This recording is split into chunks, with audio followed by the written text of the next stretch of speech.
It's time to talk sports. It's Hacksaw's Headlines, a panorama of the world of sports, stories, comments, and opinions. Now, here's iconic sports talk show host Lee Hacksaw Hamilton and co-host John Riley. Who wants to talk sports on a Thursday? We do, you do. From the Dixieline Lumber and Home Center studios in San Diego, heading towards a great sports weekend, we welcome you to our Thursday podcast, Hacksaw's Headlines. Good afternoon, everyone. This is Lee Hacksaw Hamilton, along with my co-host, the Padre fan, John Riley, and we welcome you to our delayed Thursday podcast. This podcast brought to you by Dixieline Lumber and Home Centers, 9 locations to serve you in San Diego. You got projects, they've got materials. You're looking for ideas. Dixieline can be your best friend, your consultant. Just go to Dixieline.com to see all the things they have to offer. We are here. The baseball season is over. We delayed the start of the podcast so we could all watch Padres-CUBS baseball. We did not have a podcast on Monday because technology is great, but if technology does not work, then you got yourselves a problem. We had technology problems. We've solved it. We're going to be here for the next hour plus. We invite you to be part of our Thursday podcast. Monday, we will be back with our regular schedule Monday at 1:30. Baseball season is over for Padre baseball. Oh, what a letdown. Yeah, it just finished a few moments ago, and yeah, I'm sure we're going to get into it in depth, but we're still kind of experiencing what it's like the season's over. What a bummer. We're going to talk Major League Baseball. We're going to go a lot of different directions on this podcast over the next hour plus, as we always do. We do sports talk the way it should be done. We put a lot of topics on the table. We express opinions, and then we invite you to join us. We've never done a podcast at 5 p.m. West Coast time. Let's see how much reaction we get.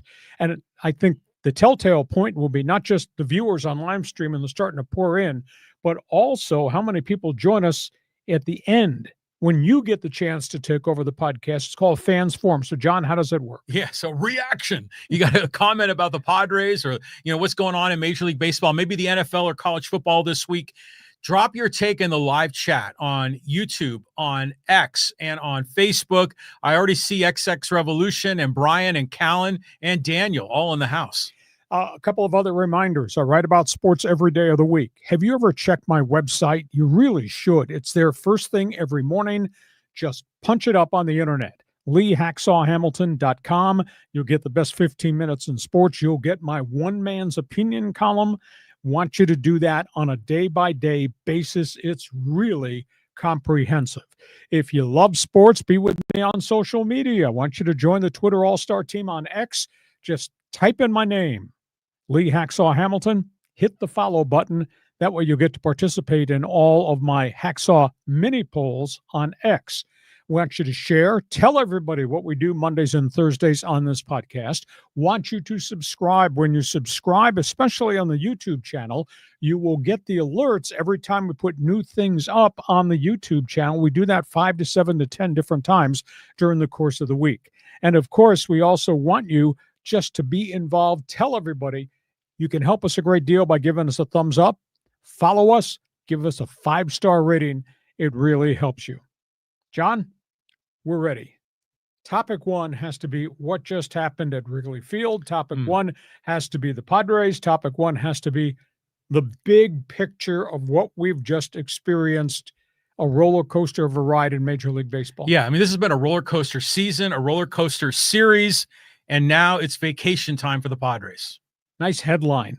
Tension filled at Wrigleyville. Totally. Every one of these playoff games was right to the bitter end and the edge. Padres lost a gut-wrencher, 3-1 to the Cubs today. Yu Darvish. I wrote a one-man's opinion column this morning asking the question, can we get vintage Darvish in this most critical start of the season? It was not vintage Darvish. They banged the ball all over the yard. He had no location. They jumped on his fastball. He only faced 7 batters. They had to drag him off the mound in the second inning. I was a little bit surprised at Mike Schultz's handling.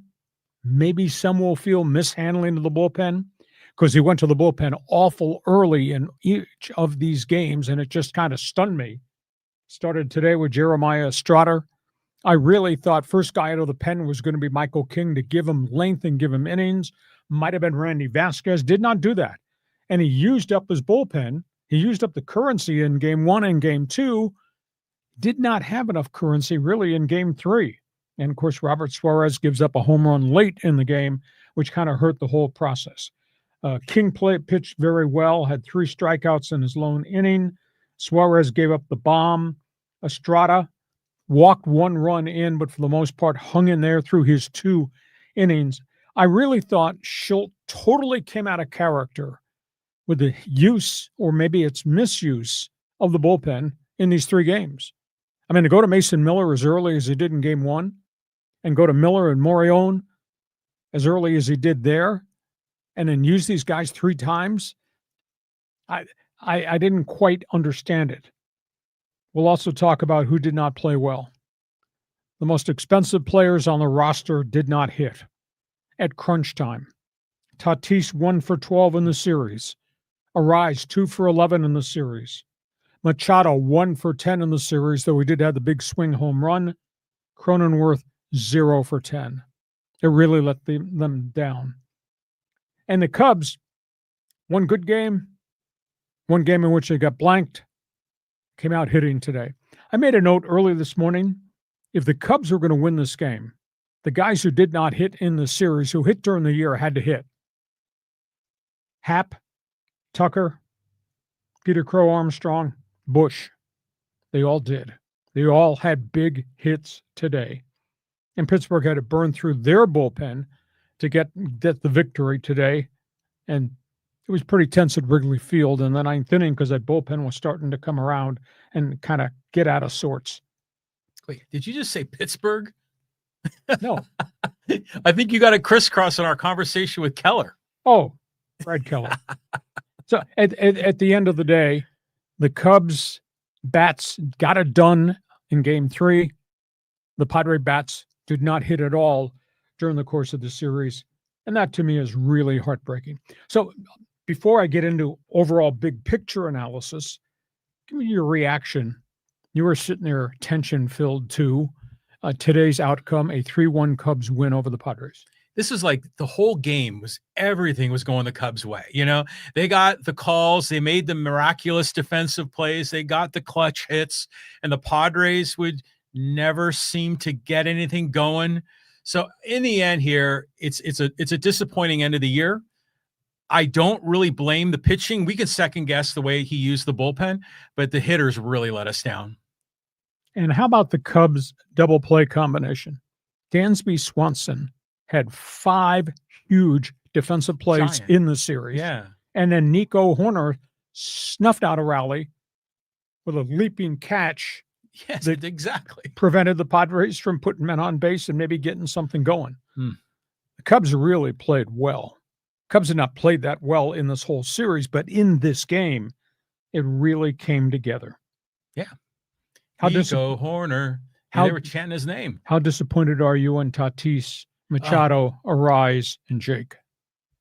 Well, I don't know. You know, when I look at Tatis, he didn't look like his head was in the game today. You know, even in some of the previous games, he was like swinging at everything. I think he struck out 3 times on 9 swings and only saw 9 pitches.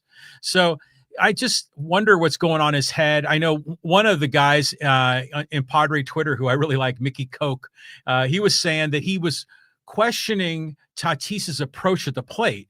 You know, what's his identity? Is he a home run hitter? Is he a Ricky Henderson, I'm going to get on base kind of guy? Is he trying to go with the pitch and play, you know, sort of Petco Park ball? I think Tatis's head isn't really aligned right. Do you know collectively, those 4 guys, their stars went 4 for 43 in the series collectively. Yeah, that ain't getting it done. Yeah. Do you agree or disagree with me that Schultz really came out of character, reaching for the bullpen as early as he did, and the guys he reached for? I mean, that one game, he had to get 15 outs in the bullpen because he went very early with Morion, and he got the 15 outs. But they spent so many bullets, it wasn't the same after that. Well, that's game 2, right? Yes. And that was the one where Cease was surprisingly good. And they pulled him. But yeah, because it was just odd circumstances.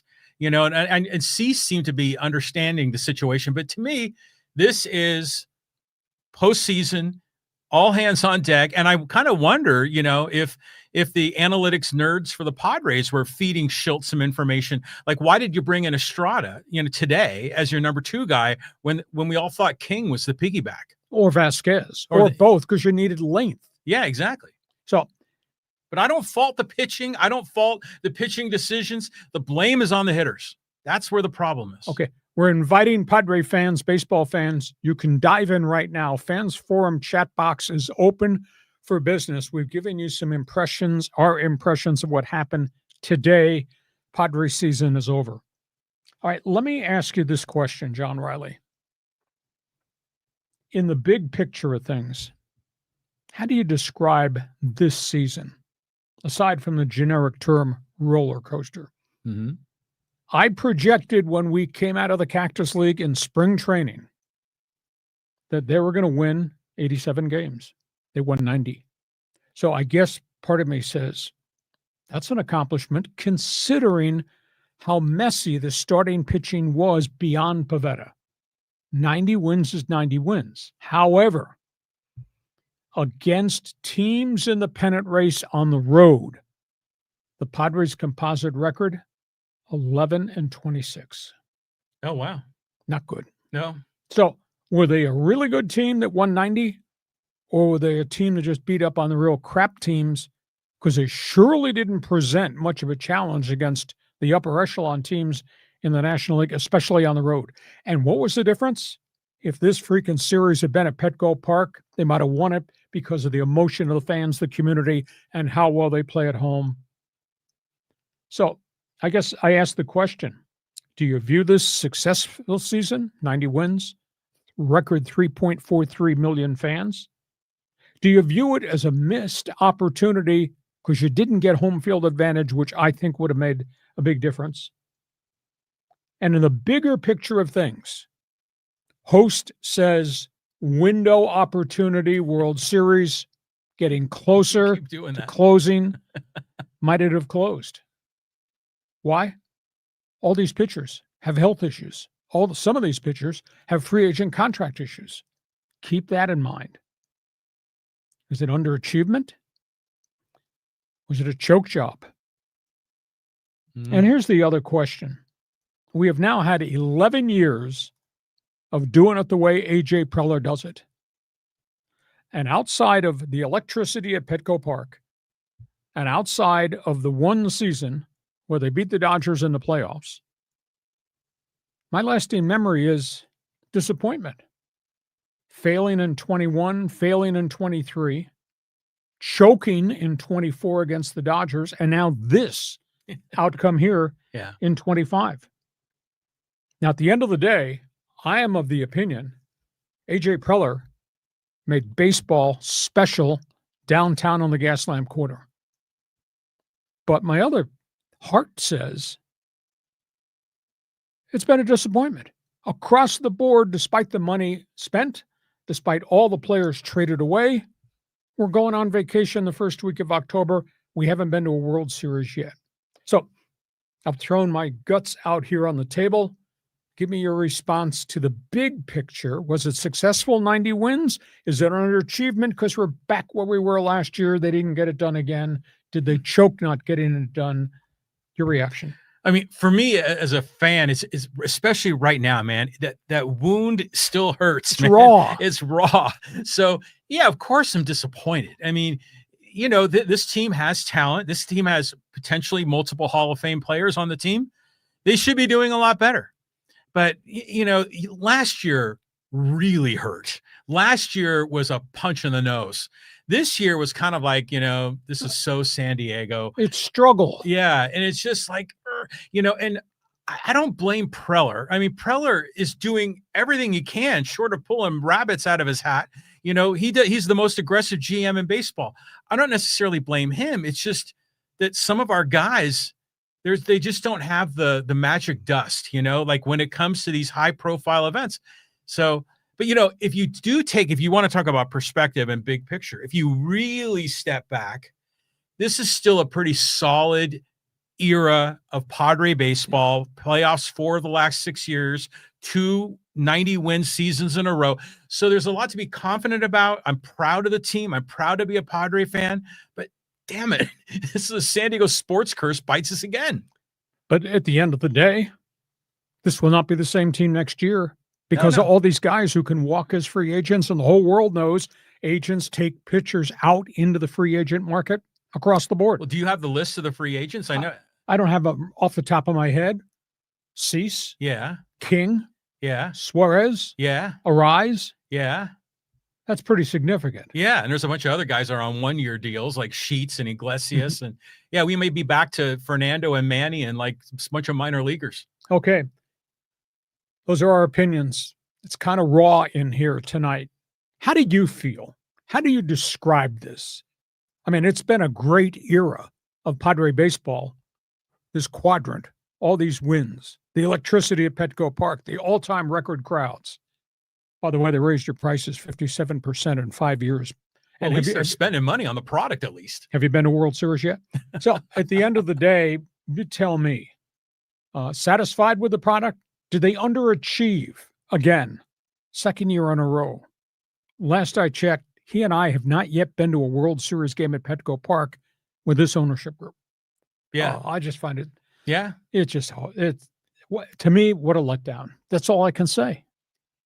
You know, you live in San Diego, you live in America's finest city, you know, you got to take the good with the bad. And to be a sports fan in San Diego is so challenging. And it's not just Padres, it's everything. So, you know, spring training is going to be in 5 months or so. And we got the NFL to look forward to, Lee. Okay. That's all things Padres. The fans forum chat box is open. Fill it up with expressions, opinions. Let us know what you've got to say. That's the season over for the Padres. The season goes on for Dodger Blue. For Dodger Blue and a lot of other teams here. Let's get them up on the big board. Yeah, let's talk about the other series. The Dodgers slugged their way through Cincinnati. I mean, they ran through them, ran over them. They got some brilliant pitching from a couple of guys that got told, go to the bullpen, get the job done. Cincinnati Reds were really overmatched. Dodgers' Mookie Betts had 4 hits last night. Betts is hot. Ohtani is hot. Max Muncy got hot.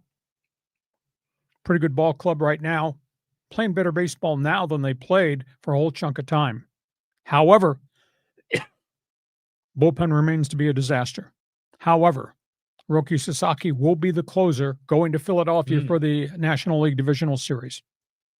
He's never done it before. He's never pitched in Philadelphia. Ohtani is going to be the game 1 starter on Saturday. He's never pitched in Philadelphia. Citizens Bank bandbox. Yeah, that's right. Phillies do hit home runs. It might be home run derby there. You sit there and you look into the face of Dave Roberts as he trudges reliever after reliever out there, and they give it up, and they put guys on base, and they give up hits, give up home runs. Luckily, he pushed the button, and Sasaki came in, and he went 1, 2, 3, clocked at 100 miles an hour. He finally got the save in the clinching game against the Cincinnati Reds. It's a really good team. It appears, they haven't formally said it, but I was told it appears that Tanner Scott and Roki Sasaki will be the 2 closers. Not that they trust Scott, but they think Scott is more experienced in the pressure situation that is Philadelphia than Sasaki is, although Sasaki's cracking it at 100 miles an hour. But the Dodger rotation, it's got a rested Glass now. It's got Ohtani. Obviously, it's got Yamamoto. And you got Blake Snell, who right now is pitching maybe as good a baseball in his life and his career. John, go ahead. Talk about Pantone 286. Pantone, you know, Tanner Scott's a lefty too. So you know, they have two lefties, and you know, Tanner Scott has no confidence at all. But still, even in spite of all of it, the Dodgers are going to win. They blew through the Reds. You know, I was watching the game with my wife last night. I was saying, man, this felt like the National League West in the mid-'70s. Yeah. You know, it was always the Reds and the Dodgers were the 2 dominant teams in the division. Yeah, but there was no George Foster there. Well, yeah, or Johnny Bench, or, you know, all those guys, Bronce and Garvey. But at any rate, the Dodgers are doing what we expect the Dodgers to do. The Reds, I mean, it was fun that they knocked the Mets out. Mets Frank, who's always on social media, has just been going ballistic all week. But they didn't really belong in the playoffs. Even the manager Francona said, we're not a complete team. Right. And so, okay, I got you. Someone else on Twitter posted, I think it was the DSG, said the thought of Ellie De La Cruz is much better than the actual Ellie De La Cruz. Yeah, he's up and down. Yeah, so the Mets will be an upcoming team, but the Dodgers are right where we expected them to be, and they're going to go to Philly, and it's going to be high drama. Home run derby. But I'll bet you the Dodgers are going to keep on rocking. I mean, they're peaking. Dodger fans, you're invited to be part of this podcast up and down the West Coast. Jump on board. Fans Forum chat box is open. Next playoff series, Yankees, Boston Red Sox. Now, they are just underway. It's really interesting, though. Both these managers have taken so much heat. In Boston, they're furious that Alex Cora has to start a raw rookie in the rotation, but that's because he just lost Lucas Giolito with an elbow injury last week, so they're really down. And the Yankees are starting a raw rookie because they've used up their pitching staff, and the Yankee bullpen is as bad as the Dodger bullpen is right now, and there's not a lot of people that like Aaron Boone and some of the stuff that's going on. Now, that being said, Yankees live and die off home run derby. And obviously with Judge and Stanton, who just has had a really good month of September, and Trent Grisham, who's hitting home runs, and Bellinger, who's playing really well in the pressure cooker that is the New York market, Yankees look to me to have way too many bats. Detroit eliminated Cleveland today. I can't feel great about either one of these teams. I mean, the Tigers backed into this thing. At one point, they were 8-21 in the month of September, and yet they still got to the playoffs. Cleveland earned its way in by nickel and diamond with their batting order, but Cleveland got to postseason, John, with a team batting average of 223. 223. Really? Yeah, they put the ball in play, and they string together some singles, and then occasionally Jose Ramirez pops a home run. Young pitching, Tanner Beebe and those guys hung in there, but they wound up losing today. So I felt bad for the my Indians, their Guardians. They did get to the playoffs, so hats off to them. So you want to talk about the other series in the American League? Usually the Yankees-Red Sox is a really big thing, but it doesn't feel like as big of a thing on the West Coast anymore, because we've got Dodgers, Padres, and other things going on. So I don't know. I might look at these other series. I mean, Yankees, Red Sox, Detroit Guardians. I'm like, I know other parts of the nation, that's very important for them, but going into these playoffs, I'm looking for teams like the Mariners or even, the Padres are out, even the Brewers, to have that magic run for one of the expansion franchises. Some of these other guys, classic teams, but let's get some new blood. New blood shows up this weekend when we move to the AL-NL Divisional Series. You're a baseball fan? Fans Forum chat box is open. Jump on board. We're not done. Next topic on the table, I guess you call it Black Monday. Is that what you called it? Yeah, a lot of guys got their pink slips. Yeah, let's just talk about what's happened in Major League Baseball. A little bit surprised at this outcome. Bruce Bochy steps away from the Texas Rangers. It was mutual between he and Chris Young. I was told two things in play here. Rangers ownership is going to pare the payroll. They've spent a volume of money over the last 4 to 5 years. Bochy won a ring with them the first year. Last 2 years, they missed the playoffs. The other thing is they've got some chemistry problems, a lot of passive people in that Ranger clubhouse. They felt they needed a little bit of a different leader than a 73-year-old Bruce Bochy. They've offered him a front office job. At this point, he has not responded. Boch is gone from Texas. Hot name, Skip Schumacher, who's kind of a firebrand. So that bears watching. In San Francisco, Bob Melvin is out. They had that really good first year. They've not done well the last two. Actually, they've not been in the playoffs, I think, in 6 seasons. And the insinuation, Bob Melvin lost the team.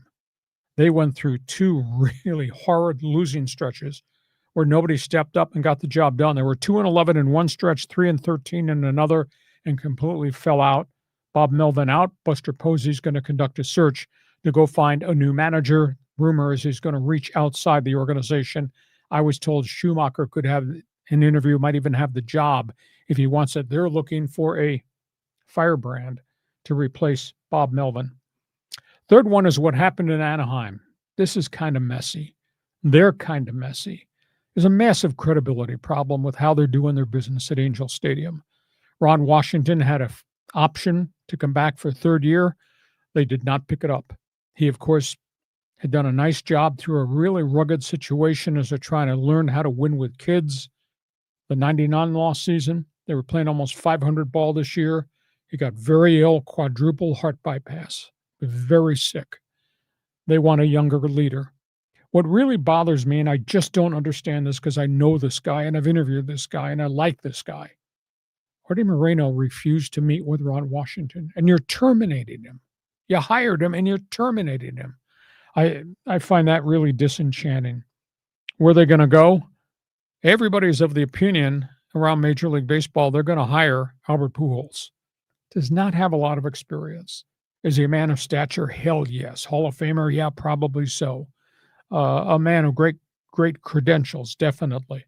But he's never managed before. But at the end of the day, unless there's new leadership in the front office, a.k.a. a new general manager, not Perry Manazian, Pujols won't win if this is the same group that they've had the last couple of years. They just force-fed all their kids. Now, they still don't have a lot of budget space because they still have Trout's contract around their neck, and they're still saddled by Anthony Rendon's contract for one more season. So that's a real tough situation. If not Pujols, other interesting name is Torrey Hunter. Held in high regard, good clubhouse guy.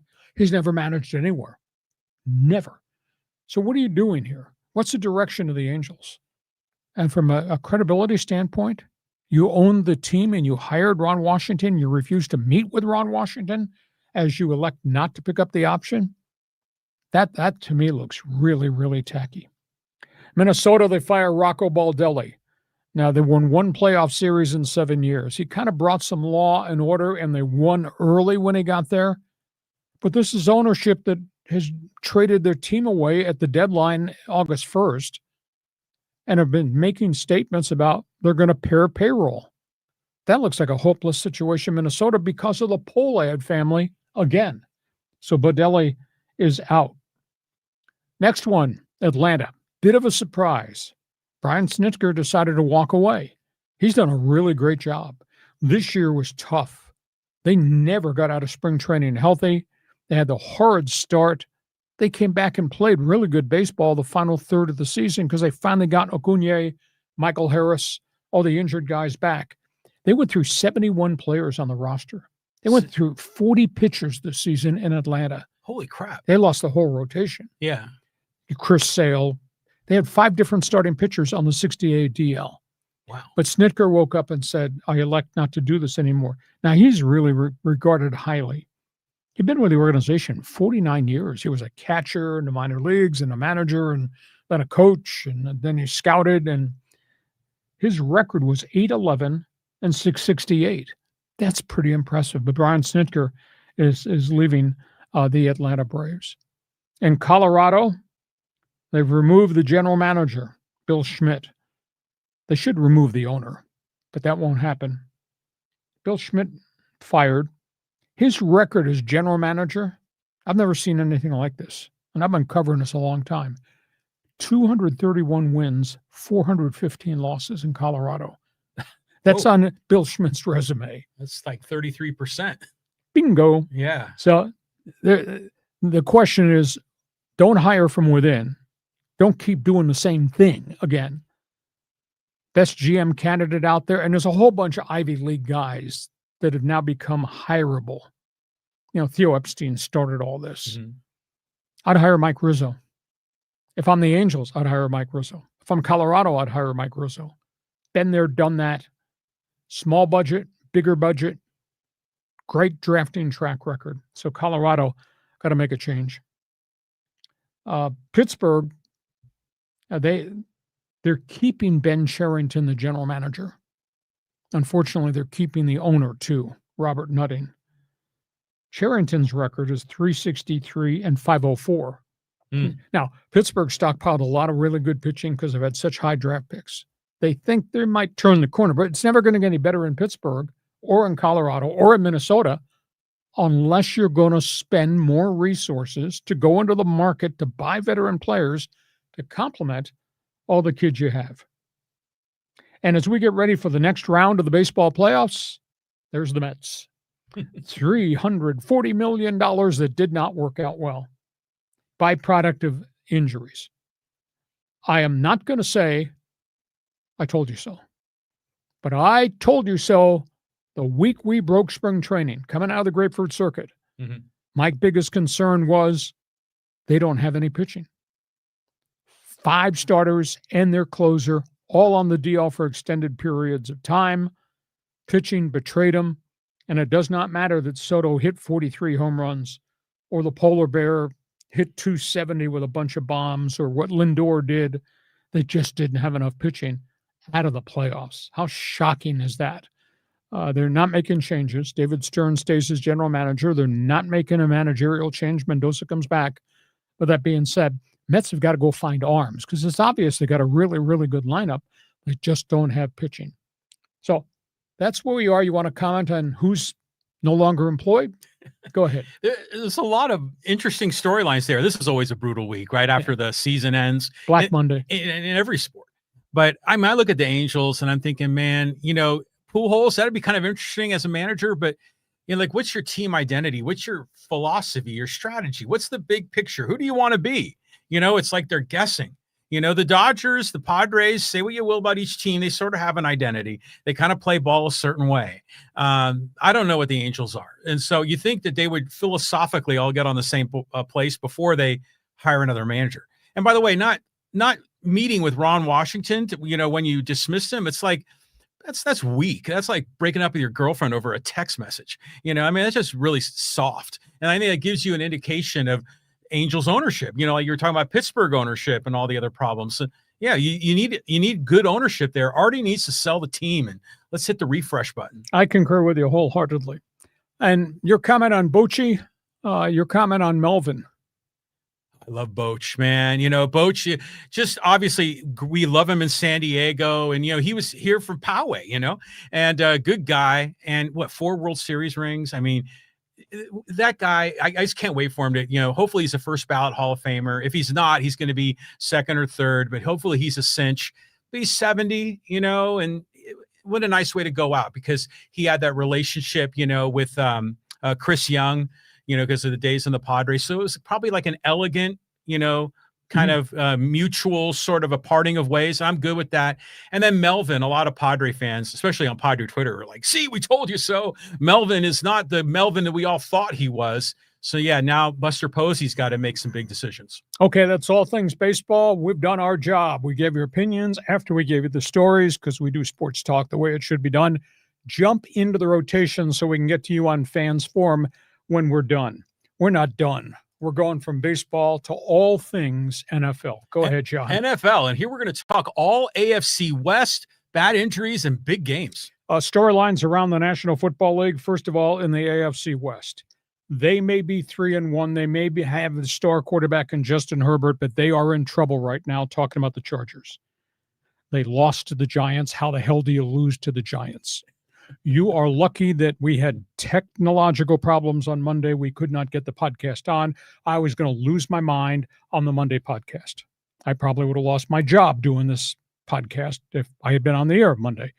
At the end of the day, all the problems that I've said they were going to have, I hate to tell you, I told you so. They got problems on the offensive front. They cannot protect the quarterback. They can't stop the run. I told you all that as the season was beginning. And now they're a mess because now not only have they lost Rashawn Slater, now they've lost Joe Alt. He's got a severe high ankle sprain. He's not been put on injured reserve yet, but he could be headed to injured reserve.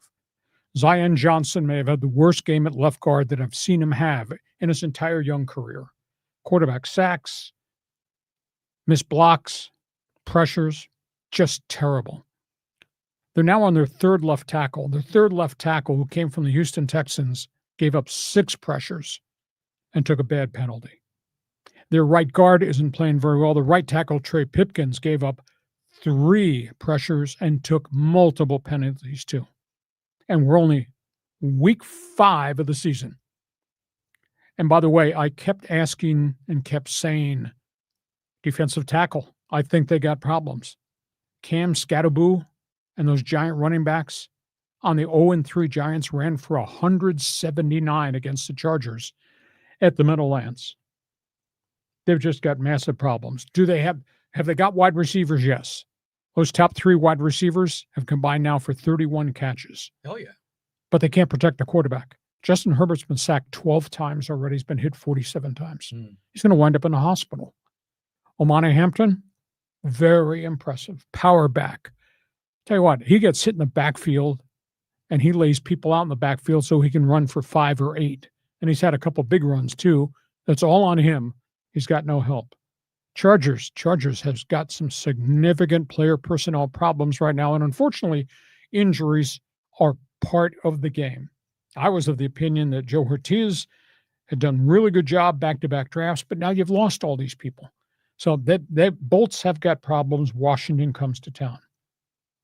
Raiders don't have much of an offensive line, and now they don't have their best lineman. Colton Miller, left tackle, starter, 7 years, gone, fractured ankle. And he's the only piece of credibility they have in that offensive front.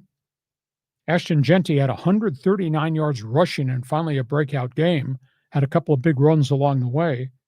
Geno Smith, sacks, interceptions. Geno's taken 12 sacks already, just like Justin Herbert. And they've turned the ball over a lot. Raiders just seem to be going in the wrong direction. They don't have enough defense. Denver Broncos. Took him a couple weeks. Bo Nix, I think he had mechanic problems. His footwork has looked really weird to me the first couple of games that I saw. I watched him extensively this past weekend. He settled in mechanically, threw for 346. Here comes Denver. They look like they've got it back together. And Kansas City finally won a game. Patrick Mahomes down the field. Mahomes has got a quarterback rating of 130. He's only turned it over one time, even though he's getting pressured, having a scramble, etc. But they did get Xavier Worthy, the speed guy, back. Tyquan Thornton is continuing to get better week by week, more targets. Kelsey's catching a few more passes, and they're still not running the ball worth a lick. At least Kansas City is sitting there with a better record than a lot of other people in the AFC. So that's where we are. Don't look at me strange just because I invoked the I told you so, but I told you so. Well, I know what I'm talking about. Well, yeah, hacksaw. Okay, I'm still like bumming about baseball, all right? I'm not ready to move on to the NFL, okay? Okay, let's just talk the NFL for a minute here. Okay, first of all, that Charger game was chargering. I mean, the Chargers lose to a rookie quarterback in his first NFL start. And a rookie running back. Yeah. Without their top wide receiver at a season-ending knee injury. Yes. They lost to the 0-3 New York freaking Giants. I was just so chargering. And, you know, right now, okay, I'm still stuck on baseball. Dodger fans are probably going, yeah, see, we told you so. The Padres, the Chargers, the Clippers, we don't want any of them in L.A. They're all a bunch of losers. The only thing that doesn't lose down here is the host. The host, okay. You and your duck shirt over there. So, I don't know, the Chargers, yeah, losing all, that kills. I mean, I saw him, like, walking the sidelines at one of the practices. He had a boot on. Yeah. And so, I mean, that just stinks for them. The Raiders, yeah. You know, we weren't really sure. You know, you had them, like, did you have them at dead last as in the AFC West when you made your predictions? You might have. Third close, or fourth. But maybe a 500 team. But now they got injuries and they still got holes.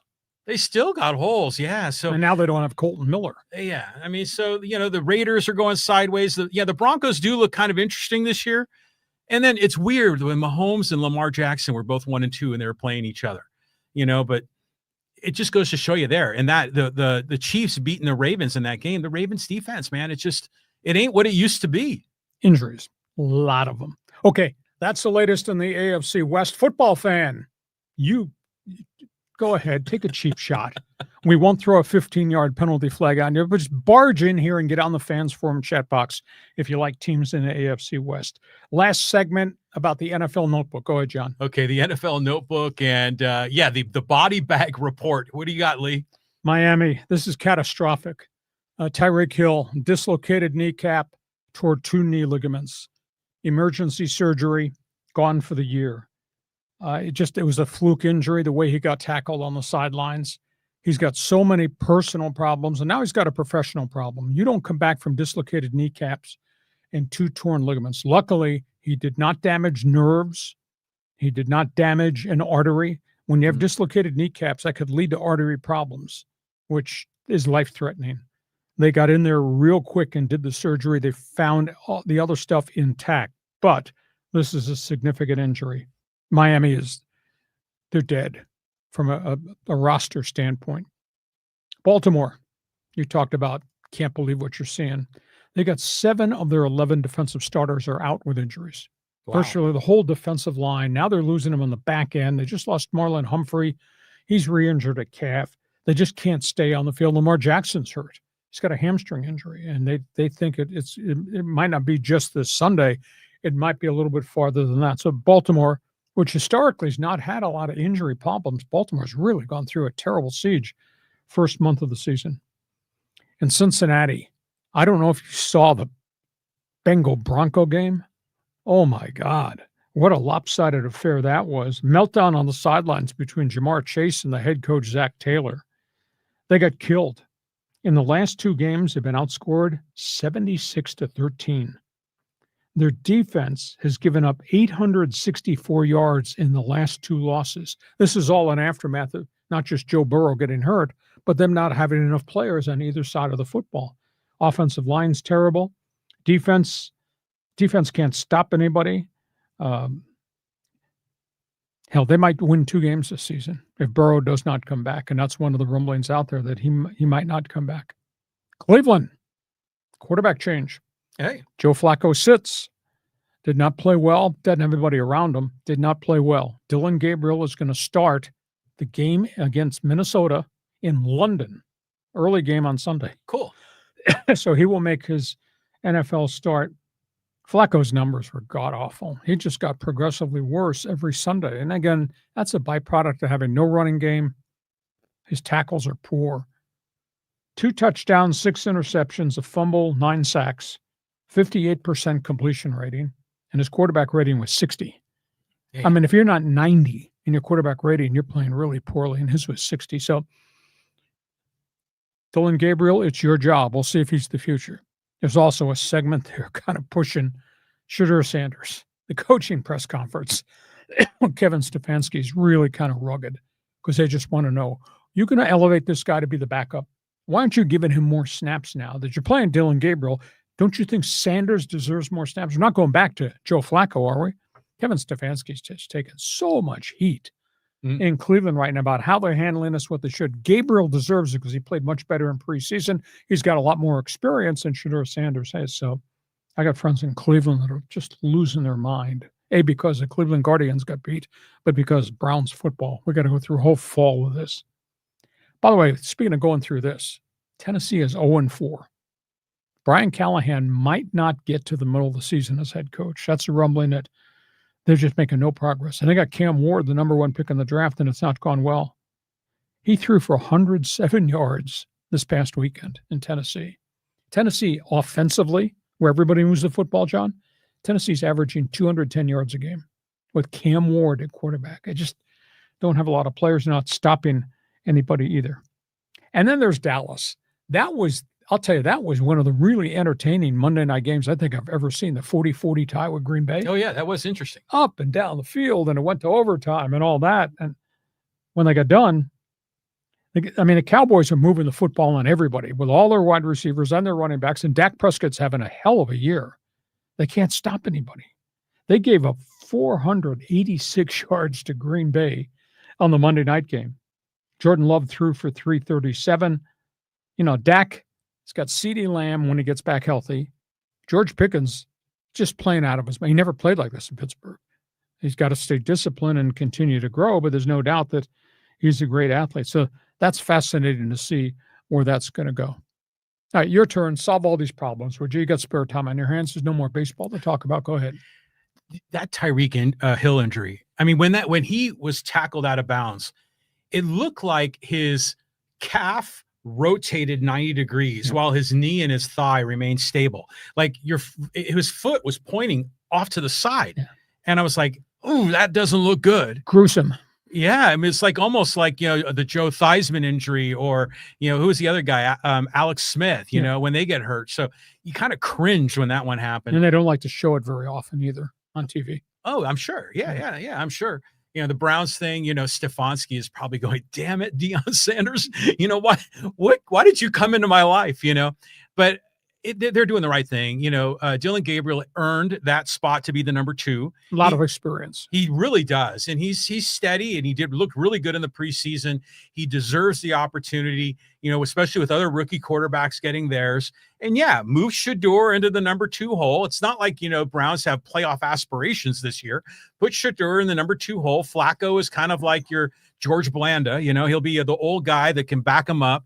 But we kind of knew that's how the season was going to go here.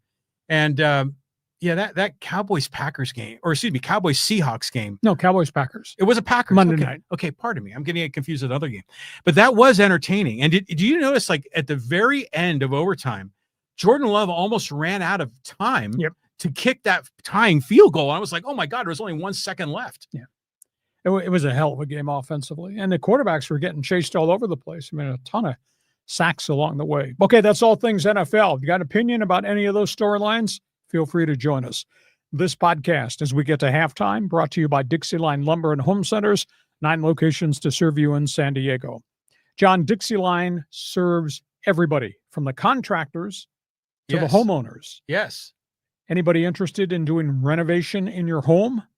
Dixieline offers a lot of that. Let's just focus in on that topic, what they do as it relates to kitchens, what they do as it relates to bathrooms, and what they do in terms of that, windows and doors. Yeah, I mean, check out these doors here. They call them big doors, They're not like your regular old door that you have in a bedroom. These things open up and like kind of merge your outdoor living space, great San Diego, SoCal weather, and mixing that with your indoor space into an integrated indoor-outdoor entertainment area.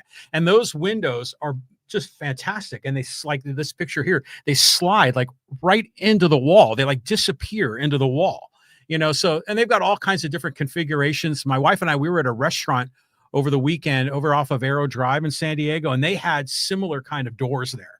And they opened up the restaurant, and it was, half indoor, half outdoor. It's really cool. So, but for homeowners, you need to go to your local hardware store. You need nuts and bolts and hammers and nails and, that kind of thing.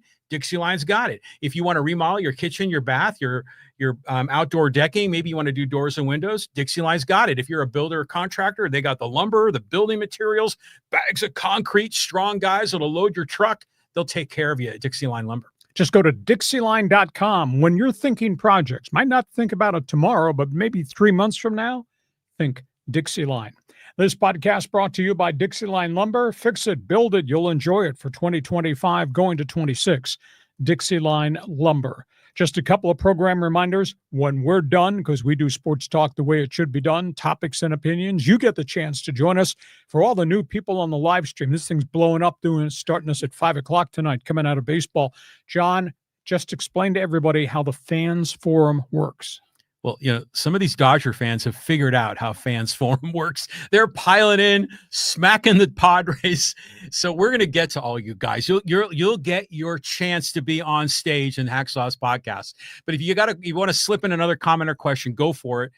Go on the live chat on YouTube, on X, or on Facebook, and we'll get you involved in Fans Forum. And I could read a list of all the names. It's long, and there's a lot of new guys. It's great to see. Just a reminder, if you like sports, you have to check my website. I write on it every day. It's there first thing in the morning. Just go to leehacksawhamilton.com.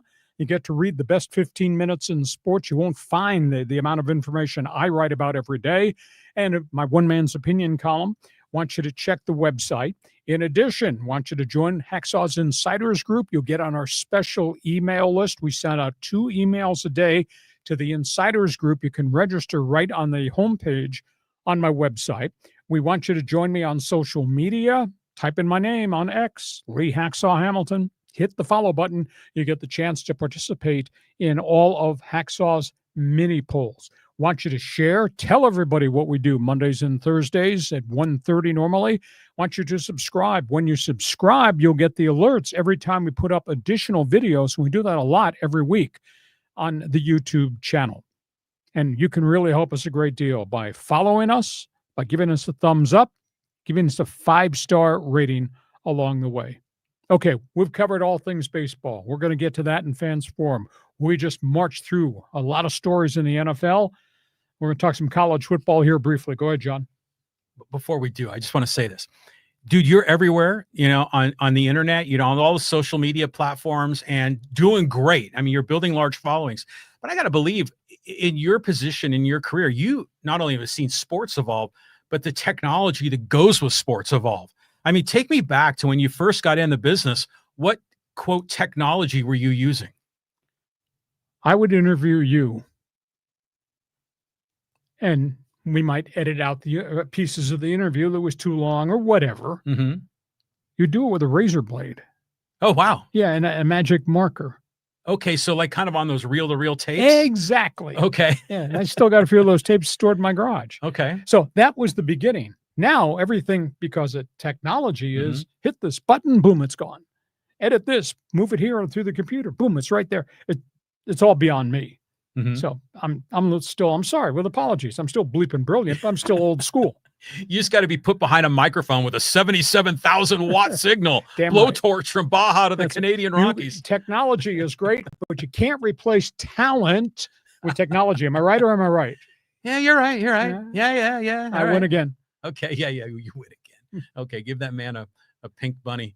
Okay. Let's, you want to talk college football, right? Let's do it. Okay. Here we go. Boy, great game last weekend. Holy cow. Penn State, Oregon. 111,000 fans there for the whiteout in State College, Pennsylvania, and Oregon grinded their way to a victory. I mean, Dante Moore, young quarterback. He's a kid that was started at UCLA, transferred, first-year starter. He plays mistake-free football. He threw for 298 at Penn State in a really hostile environment. Wow. Made no mistakes whatsoever. Dan Lanning is such a great coach. A little crazy, a little bit on the edge, but he's such a great coach. And James Franklin, the Penn State coach, for all the things he's done, is not held in high esteem in State College. You know that at Penn State, James Franklin is 5-21 when Penn State plays a top 10 team. That's not good. No. In the Big Ten, he's 1-18 against Big Ten teams that are ranked inside the top 10. Yeah. So the problem just continues to go on and on and on. Oregon beats Penn State. That was a really good game. Another coach got fired. This is really bad. Fayetteville. I don't know if you've ever been to Arkansas. Yeah. They love the Razorbacks, the Hogs. Suey? Damn right. And they got rid of Sam Pittman. He got beat 56-13 at home by Notre Dame. Yeah, that was a beatdown. That was brutal. So Pittman's out of a job. A week after UCLA fired Deshaun Foster, 2 weeks after Virginia Tech got rid of their coach, and of course, very early in the season, Oklahoma State got rid of Mike Gundy. So we've had 5 guys get axed in 5 weeks in college football. Next guy might be Billy Napier at the University of Florida. Let's talk about USC. The story just leaked out today. They kind of kept it under wraps. SC lost a really tough game at Illinois. And it was really hot in Champaign-Urbana and went right down to the end. And Luke Altmaier, the Illini quarterback, marched him down there. They kicked a long-distance field goal for, I'd say, a bit of an upset win. They wasted a 384-yard passing performance by Jaden Mayava. USC's quarterback's really good. They got a lot of good skilled people. But the story just got out this morning. It was a case of food poisoning that kind of drifted through that USC locker room while they were at Illinois. They had a bunch of guys that were sick. Some staffers, some coaches were also sick. Lincoln Riley did not want to talk about it early this morning when the story finally broke, but he said, yeah, we had some health issues during the course of the game, but this Mayava kid that looks like a big-time quarterback. So totally. Yeah. So you got USC losing. They're on a bye week this week. UCLA, they're 0-4. They fired Foster. Then they fired the defensive coordinator. And then this week, they fired Tino Sunseri, the new offensive coordinator. So they've cleaned house. UCLA gets Penn State this weekend at the Rose Bowl. I think there'll be a few people wearing blue and white rather than UCLA colors. Yeah, that's going to be a beatdown. And they're not competitive at all. Yeah. Not at all. That's terrible. San Diego State. Have they arrived? Tell you what, they're 3-1. They get Colorado State this weekend, which is in disarray. They get Nevada next weekend in disarray. They could be 5-1 before they start to play real people. They still have Boise ahead of them. They still have Fresno State ahead of them. They still got a wild throwing Hawaii team ahead of them. But their defense is playing lights out. Let the dogs roam, and they really are. That Aztec defense is just playing phenomenal. Their defensive metrics, they are ranked anywhere from 6th to 16th nationwide. There's 133 schools playing college football. San Diego State's 6th in the nation in scoring defense, 10th in the nation in overall defense. And their metrics against the pass, against the run, on third downs, it's just phenomenal. Have they arrived? I tend to think they have. Now, they're not there offensively yet, but I'll tell you, defensively, they're playing really, really well. They play Friday night football here against high school teams. I don't know what they're going to draw. They're papering the house again. They give away a pile of more free tickets. We'll see how many actually show up. But Sean Lewis is making progress. His Victory Monday press conferences are pretty damn good. So San Diego State feeling good right now about making progress right now. But the teeth of the schedule is still to come. Boise, Fresno, Hawaii. Those won't be easy games. So Aztecs making progress. The floor is yours. The floor. Okay, I'll tell you what. Saturday was an interesting day because I was watching the SC game here, and then my wife and I we had a lunch, with some friends over. You ever been to Fidel's in Solana Beach? Yes. And it had a really cool place. And we were there, and we were sitting, and they had the big screen right in front of our table of the SC game against Penn State. And Illinois. Oh, pardon me. Oregon. Illinois, excuse me. And that's when we saw, it all came down to that field goal at the end. And you're like, that was a bummer for them, but you're right. Maeva looked really good. I see the Arkansas Hog, and I think of, who was the basketball coach of the 40 Minutes of Hell? Nolan Richardson. Yeah, that's what I think about when I see that logo, and a little bit of Eric Musselman when he was there. And then San Diego State. Right now, in my opinion, they're exceeding my original expectation, which is fantastic, but it was weird. It was a 6-3 game, and, they got dogs on defense, and thank God they have a good defense because you ain't going to win many games only scoring 6. Yep. But, you got to be, cup half full. I mean, imagine if Sean Lewis comes out of this looking like a hero, after taking, a bit of abuse earlier. Well, he deserved abuse. But at the end of the day, let's see what they do against credible people because they haven't really beaten anybody. Northern Illinois, as good a program as it's had in recent years in the Mid-American Conference, has no offense at all. Well, obviously. and that was the field position football. They just, if we can't move it, no problem. We'll just pin them back to the 8-yard line, and that's the way it went. I think Northern Illinois was 4-15 on third downs. So, I mean, Aztecs are living off a veteran defense because they brought virtually everybody back. Progress on the offensive side of football is still slow, but we still got weeks for them to build and learn, get more reps for Jaden Denigal and Lucky Sutton, and to grow this before they play real people. But the back end of the schedule, they play real people. Well, didn't Hoke and Long, they built the team on a solid defense, right? They ran the damn ball, and they play really good defense. Really good defense. And we weren't really, when we got Sean Lewis, we weren't thinking of a defensive coach. We were thinking of an offensive magician. But imagine if they come out of this with a really rock-solid defense, and this Aztec fast thing actually happens, and we saw some of that, in the game with Cal. Hey, something, they might be able to make a run. And when they play Fresno, isn't it like the oil can game or something like that? So, hey, maybe they can, surprise a few teams. Well, they're going to be 5-1 before they start playing the other big teams in the conference. And six wins gets them a bowl berth, which is kind of cool. So they're making progress there. You're an Aztec fan, friend, alum, feel free. Fill up the stadium. I'll believe that when I see that. But fill up here, Fans Forum chat box is open. There's no reason you can't be part of this if you're a San Diego State fan, because I cover them. I go to the press conferences, go to games. I want to hear what you've got to say. Progress. Have they arrived? I tell you, 3-1's a hell of a lot better than where they were last year. Aztec Mike has something to say. You know? That's fine and dandy. He can say anything he wishes. If you'd say it to me directly, he can always email me. He was peppering me a few days ago. That's fine. You got Yeah. something to say it to me. Just email me through my website, and I'll be glad to respond. Okay, There you go. we move on from college football. Hoops. NBA news, Lakers, Clippers, and some WNBA. Training camps open this week. Preseason games open this weekend. Lakers play first preseason game Friday night. Let's talk about the Clippers situation. He's losing me. Kawhi Leonard.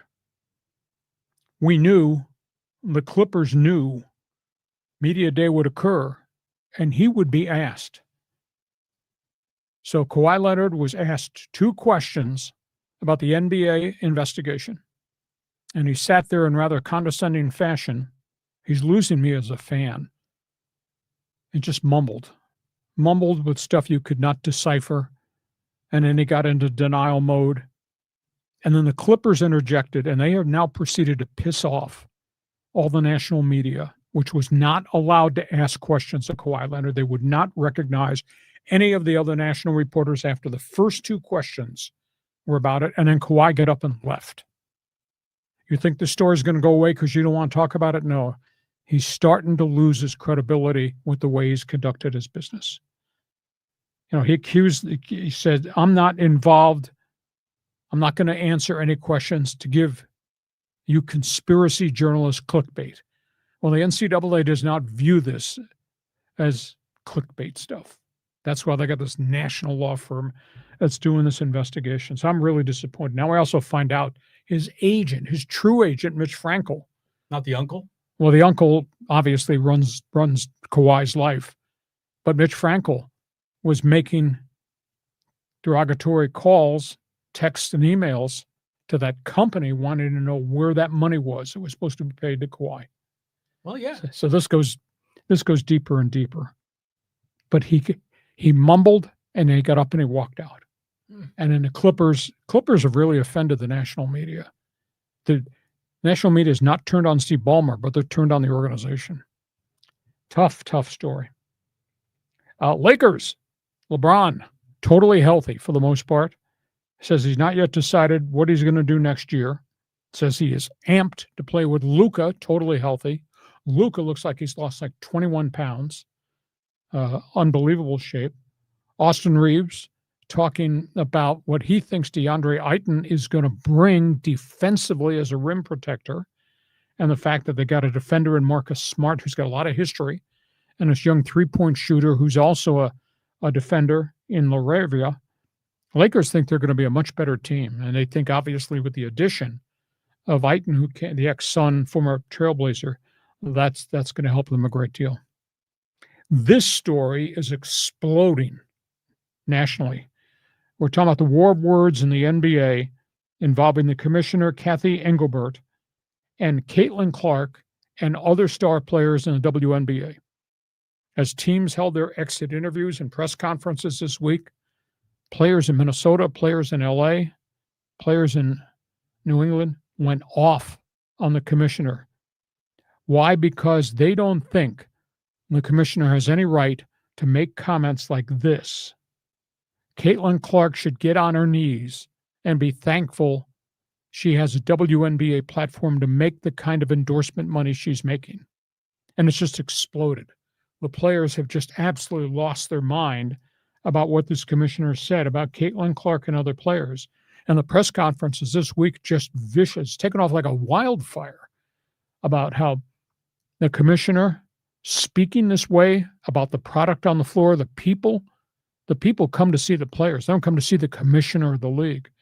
And these players are of the opinion that they've been getting screwed financially for years, and their agreement is now up.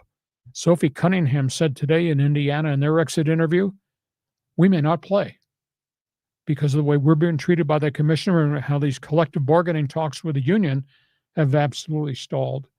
I mean, the stuff that the commissioner, Kathy Engelbert, said, I mean, it's absolutely stunning. You would talk about your own product, your own players, the way she did. So we got the Clippers, Kawhi, we got the Lakers, LeBron and Luka, and you got all things WNBA, Caitlin Clark. Yeah, just on the WNBA. I mean, Yeah, I mean, it's idiotic that the commissioner would be saying about this, because Caitlin Clark is what's really turning this league on. And same with Sophie Cunningham and, Paige Beckers. I mean, we can make a list of all these really outstanding athletes, or, you can question, someone like Angel Reese's athleticism, but she gets rebounds and she's a star. Yep. But the thing that I'm thinking is I don't care who you are, especially if you're a commissioner of a ladies basketball organization and you're a woman, you would never tell another woman to get down on her knees. That is like really low. I concur. So don't go there. So I know. At any rate, let's move on from that. The Clippers, I don't know the detail, but in general, I don't have a big problem with this. We talked about this in previous episodes. So if Kawhi Leonard is getting peppered with questions, yeah, he mumbled and he walked off, and that's not the right way to handle it. But what do you expect him to say? It's like, well, I had an endorsement deal with this company and they paid me. And, what's the problem? And, so I think that's the question here. No, the problem is they're circumventing the salary cap. This company, through his uncle, through his agent, circumvented the salary cap. Well, see, I think that is going to be tricky to prove. I think we're going to see how you got to follow the flow of the money. And there was that one report that the number 2 guy for Ballmer had to dig in his pocket and pull out a few mil. Then obviously that's a smoking gun. But, if this is a legitimate company that's doing an endorsement deal that just happens to be friends with Ballmer, and Ballmer or the agent was like a matchmaker, it's no big deal. And by the way, if I was a player and I had an agent and I had an endorsement deal with a company, damn right I'd be saying, where's my money? Especially if they have a payment schedule. If they're not fulfilling it, you got to, be on it. You're going to lose me too. Kawhi's lost me. You're going to lose me. Well, I don't have full information, but I will say that I tend to give Kawhi the benefit of the doubt because he's kind of our guy, so I'm sort of in that bucket. Yeah, but my response is money changes people. And I think this kid is now changed. Well, money changes some people. Okay. So again, more evidence is necessary. I want to know, what's Jeremy Castleberry doing in this whole thing? His assistant, we always see him. I wonder if he's playing any business role here, but we love him too. Both are former Aztecs. Okay. That's all things basketball. Feel free to dive in here if you can. Hit a 3-point shot, jump into the fans forum chat box. Hell, we'll probably be here until Friday noon lunchtime answering everybody's response in the fans forum. Oh, a lot of questions and comments, no doubt. Okay, let's move on. Hockey Hotline is open for business. Yeah, here we go. We're talking about the Wild again and the Ducks. Big stories in the last 48 hours in the NHL. Done deal. We talked last week about Kirill Kaprizov, the big 40, 50 goal scorer, Minnesota Wild, walk free agent at the end of the season. He was offered an all-time record $16 million, highest paid player in the league, rejected it. He tried to invoke the fact that, hey, the collective bargaining agreement says I can get $20 million per year. I am entitled to 20% of the cap. Minnesota Wild said we can't do that. Then we'd have no money to go get other players. He just signed all-time record $17 million per year. Phenomenal contract for Kaprizov. He's a great player. The Ducks, we have talked extensively about the Ducks. Of course, the San Diego Gulls are their top farm club down here. The Ducks opened up their checking account this week. They got Mason McTavish back into camp. Good. They signed McTavish, the young center iceman, scored 60 goals in 2.5 years, I think it is. They signed him to a 6-year, $42 million deal, which is that's a big pay bump. And then today, they signed one of the top young defensemen, Jackson Lacombe, who played here, started his career here, college hockey star. They signed him to an all-time record 8-year, $72 million contract with the Ducks. So that's Ducks make news. Bottom line, the only thing I say, playoffs, baby. It's time for the Ducks to be in the playoffs because they have now constructed a team of good young players, and they've added guys from the outside through all these trades with the New York Rangers, amongst others.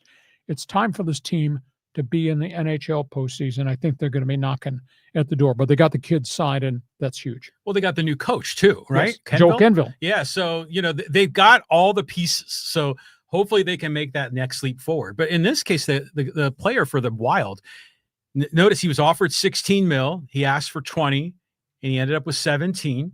Okay, he didn't get all he wanted, but it was a good negotiating thing, and the guy's deserving of it. He's one of the top players in the league. All-time record. Yeah, so, pay the man. There's more money flowing into the NHL.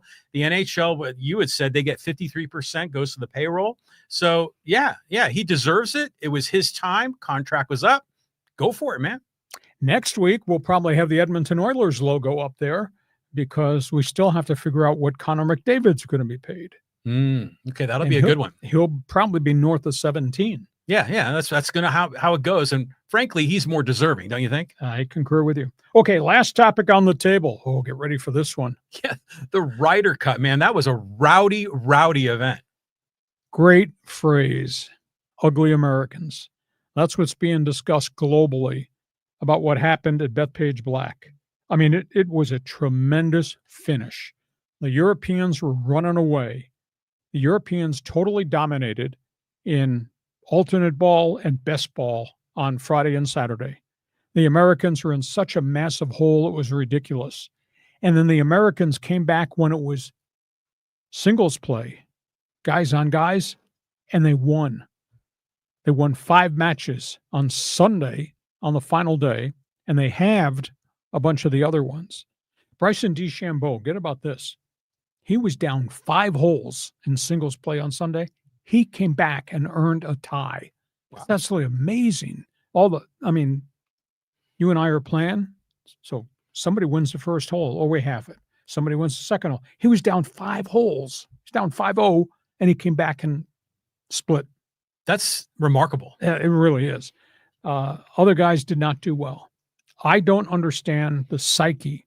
Scottie Scheffler and DeChambeau in alternate ball and best ball, 0 for 8 in their matches on Friday and Saturday. And I mean, it's hard to believe they played that poorly. When you say 0 for, you mean that they used the other guy's ball?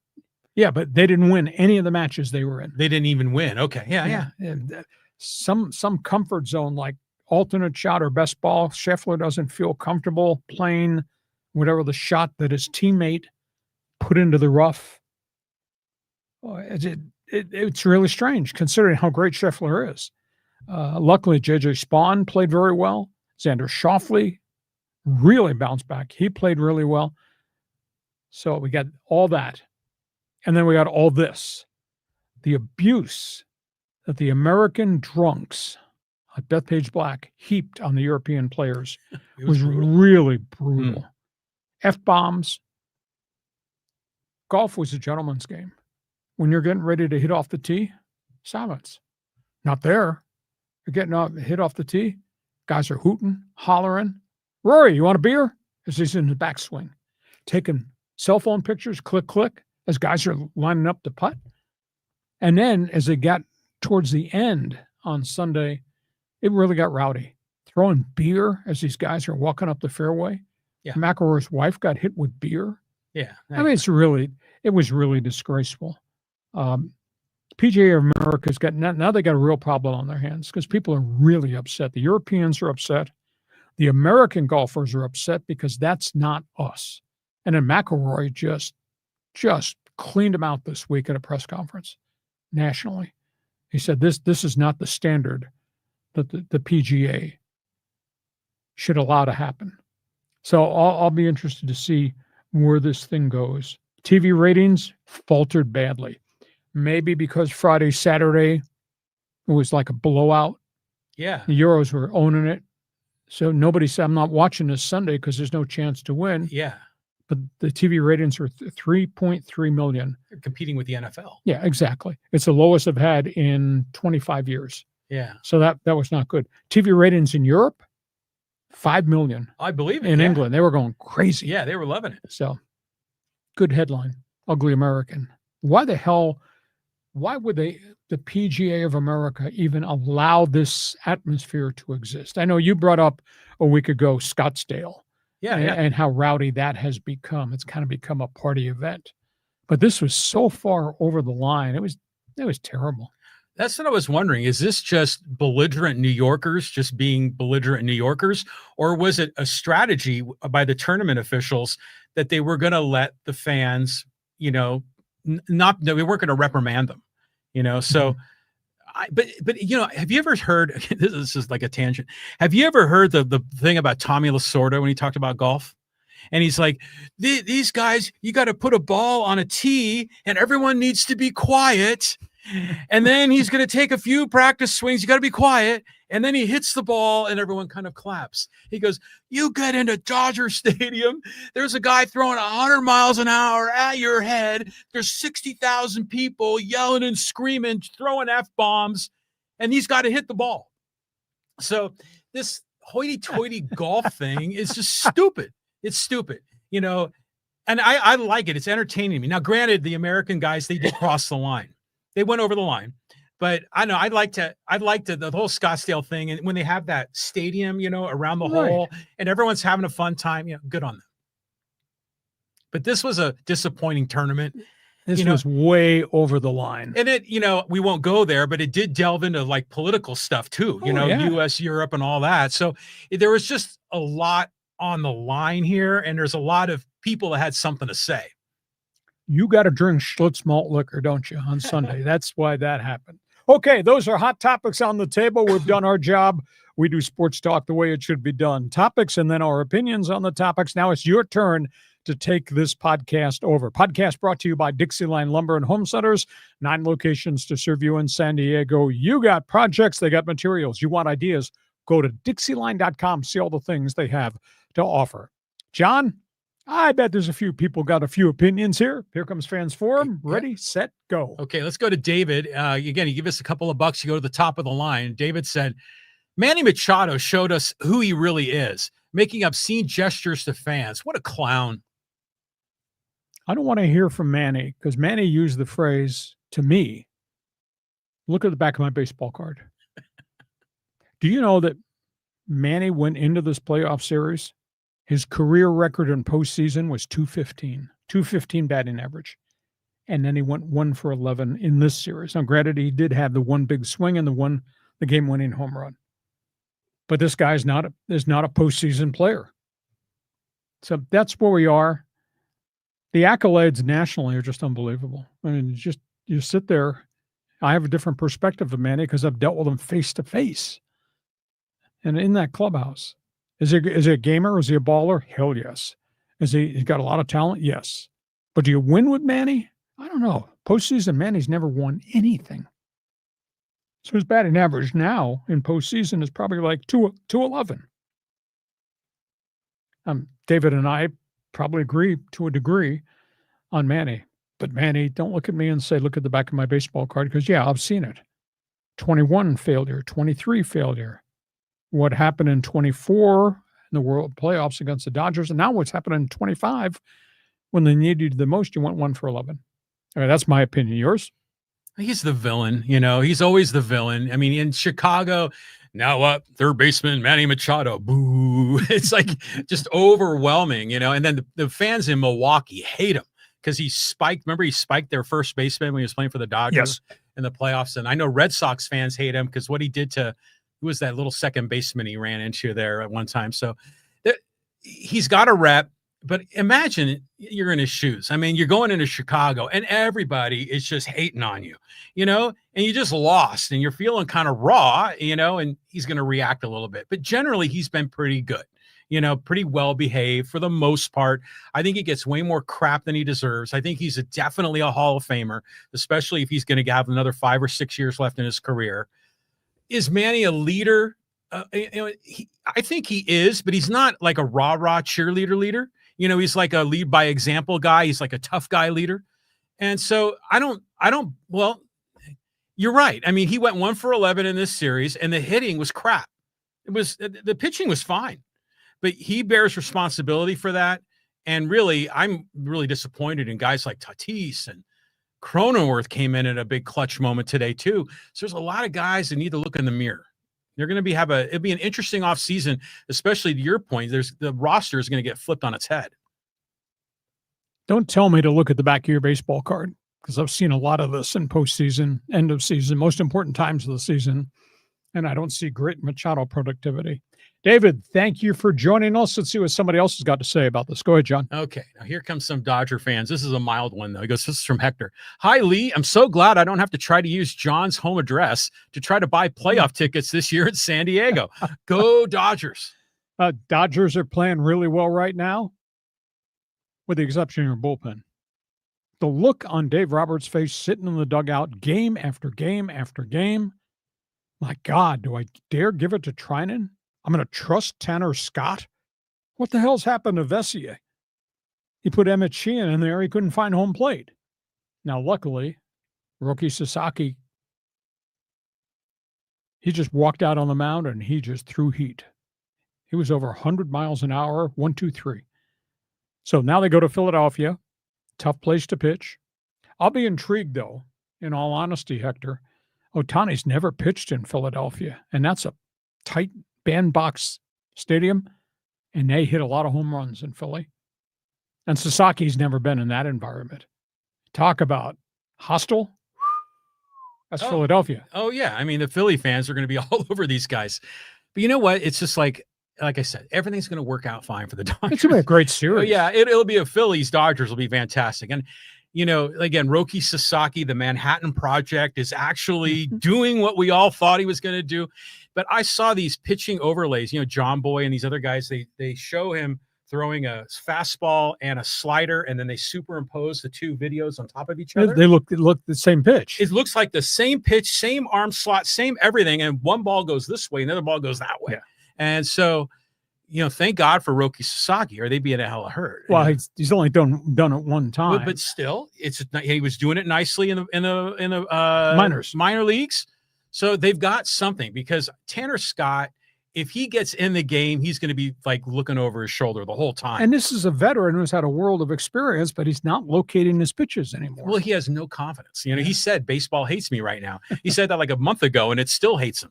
So yeah, Dodgers. They're going to do well. It's going to be a fantastic series.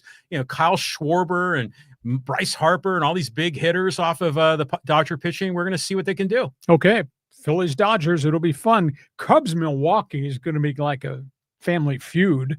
I mean, they're so close together. That's a great historic rivalry. But Dodgers Phillies, that's big boy baseball. Yeah, you got the Craig Counsell angle on that whole Brewers Cubs thing, since he's kind of there, but they're only like 2 hours apart by car. So yeah, I mean that kind of works out nicely. You know, if you're kind of a Midwest, you know, that's going to be a fun series to root for. Okay, we move on. And let's go to Mike. A little Padre talk. He goes, lack of hitting and bullpen management were our downfalls.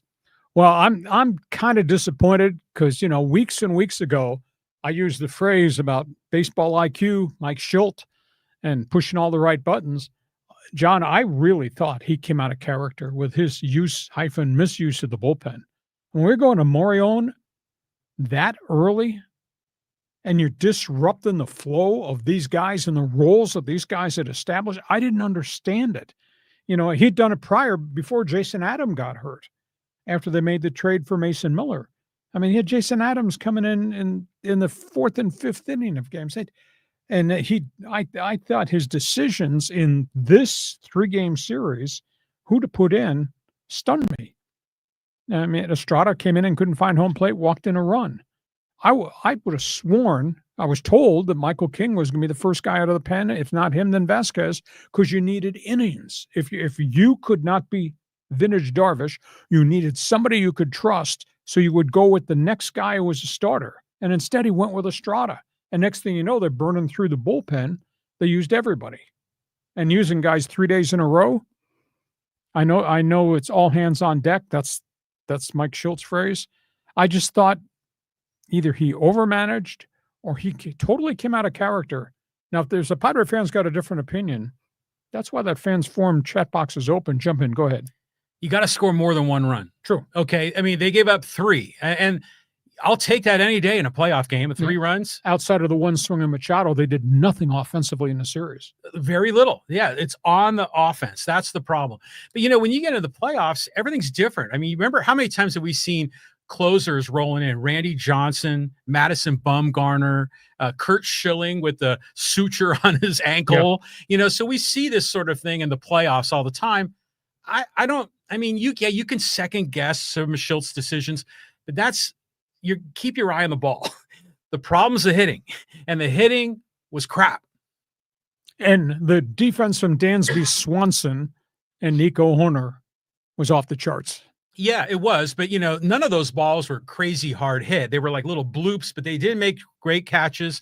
They did turn some fine double plays. The defense was great for the Cubs, and we knew they had a good defense.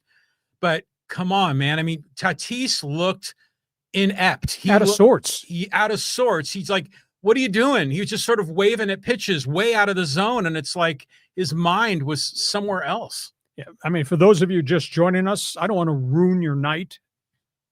Tatis, 1 for 12. Arise, 2 for 11. Machado, 1 for 10. Cronenworth, 0 for 10. Your top paid players are a combined 4 for 43 at the most important time of the season. As John said, you didn't hit. Yeah. They're not hitting. I mean, and imagine if they had Ramon Laureano. I mean, that would have changed a lot of things, because now they had to go with like 3 left-handed hitters in a row, and they bring out Drew Pomeranz, and then you're kind of screwed. And if Laureano was there, I think that would have changed things. But you still, Machado's got a $300 gazillion contract. Tatis has a statute contract. They need to perform like star players. Now, Laureano only hit 148 over the final 3-4 weeks of the season before he got hurt. But it's still really tailed off. It changes the bullpen management of Craig Counsell, because right now they bring in the lefty, and you're like, okay, we're toast. Cronenworth, Sheets, O'Hearn might squeeze out a hit, but I'm not counting on the other two. Okay, we move on. Okay, back to David, because he gives us some money. He goes, John, don't be mean and call us old people out for saying the wrong thing. He did say Pittsburgh. I did say Pittsburgh? Yeah, you did. My brain's, I'm going in so many different directions mentally right now. Okay, go ahead. No, but you do that sometimes. Okay. And it's funny when you do it. Well, there's a lot of stuff that goes on simultaneously. I get it. And there's a lot of people, and then people love calling you out when you have like a slip of the tongue like that. But to me, it's almost part of the fun of Hacksaw, because you're just letting it rip. You're putting your topics on the table, one man's opinion, and Pittsburgh, this will slip out, and you're like, okay, it's Hacksaw, but it's all good. Okay, like, let's keep moving on. You're right. It is bleeping brilliant. It is bleeping brilliant. And okay, I'm going to try to avoid the ones with F-bombs about the Padres. Okay, let's go here to Rija. He goes, perfect record, 0 rings. Congrats, Madres. Just feel free to pile on there. That's okay. Just pile on. Okay, here's another one from Tim. This really shouldn't be a surprise. Starting pitching was compromised. Bullpen is very strong, but that wasn't going to be enough. Offense is atrocious, just anemic. This is a referendum on Tatis and Machado. They're not clutch. 9th inning is an offensive microcosm. 2 hit batters and couldn't get 1 big hit. Tear down the team. Get rid of Preller. Well, it'd be interesting to see where they go forward here. I asked the generic question. We've now had 11 years of doing business AJ's way. And I am of the opinion that Padre baseball has become such a success in the Gaslamp Quarter because of him. Because what they've done in terms of building, creating interest, putting a really quality product on the field is because of AJ Preller's ability to wheel and deal. Talk show radio, my favorite phrase was, it's always your fault. And so this is his fault. He built a really good product. Now, that being said, though, if I asked you at this hour, what do you remember most about AJ's 11 years? I don't know that people would say the 3.43 million fans. They might say the electricity at Petco Park, but they would say this loss to the Cubs, that choke job to the Dodgers, the failures in 2021 and 2023 with his record-setting payroll. So there's probably a lot of people of the opinion, I've seen enough and they never got it done. My opinion is we would not be here were it not for that guy and his people and all the wheeling and dealing. But that being done, we have not been to a World Series yet. And the window to get to the World Series is getting closer and closer to closing. Okay. Talk to me, San Diego. Who do you blame? That's kind of what you're always thinking. It's like, where's the... What's your reaction? Give me the big picture. Who's going to take a shot? Preller, obviously, is the man in the hot seat, okay? There has been speculation. I remember Marty Caswell was interviewing him and asking him, hey, you only have another year on your contract. Are you going to go into your final year as a lame duck? Are they giving me an extension? And Preller was coy about it. And, potentially some rumors that Preller doesn't get along with the new owner, or maybe or with Grupner. So who knows? But for me as a fan, this is a great year for a Padre fan. Now, granted, you want to win. It sucks that we don't win. It's been a loser thing in San Diego forever. But at least now it's way the hell better than when it was when we had Chub Feeney.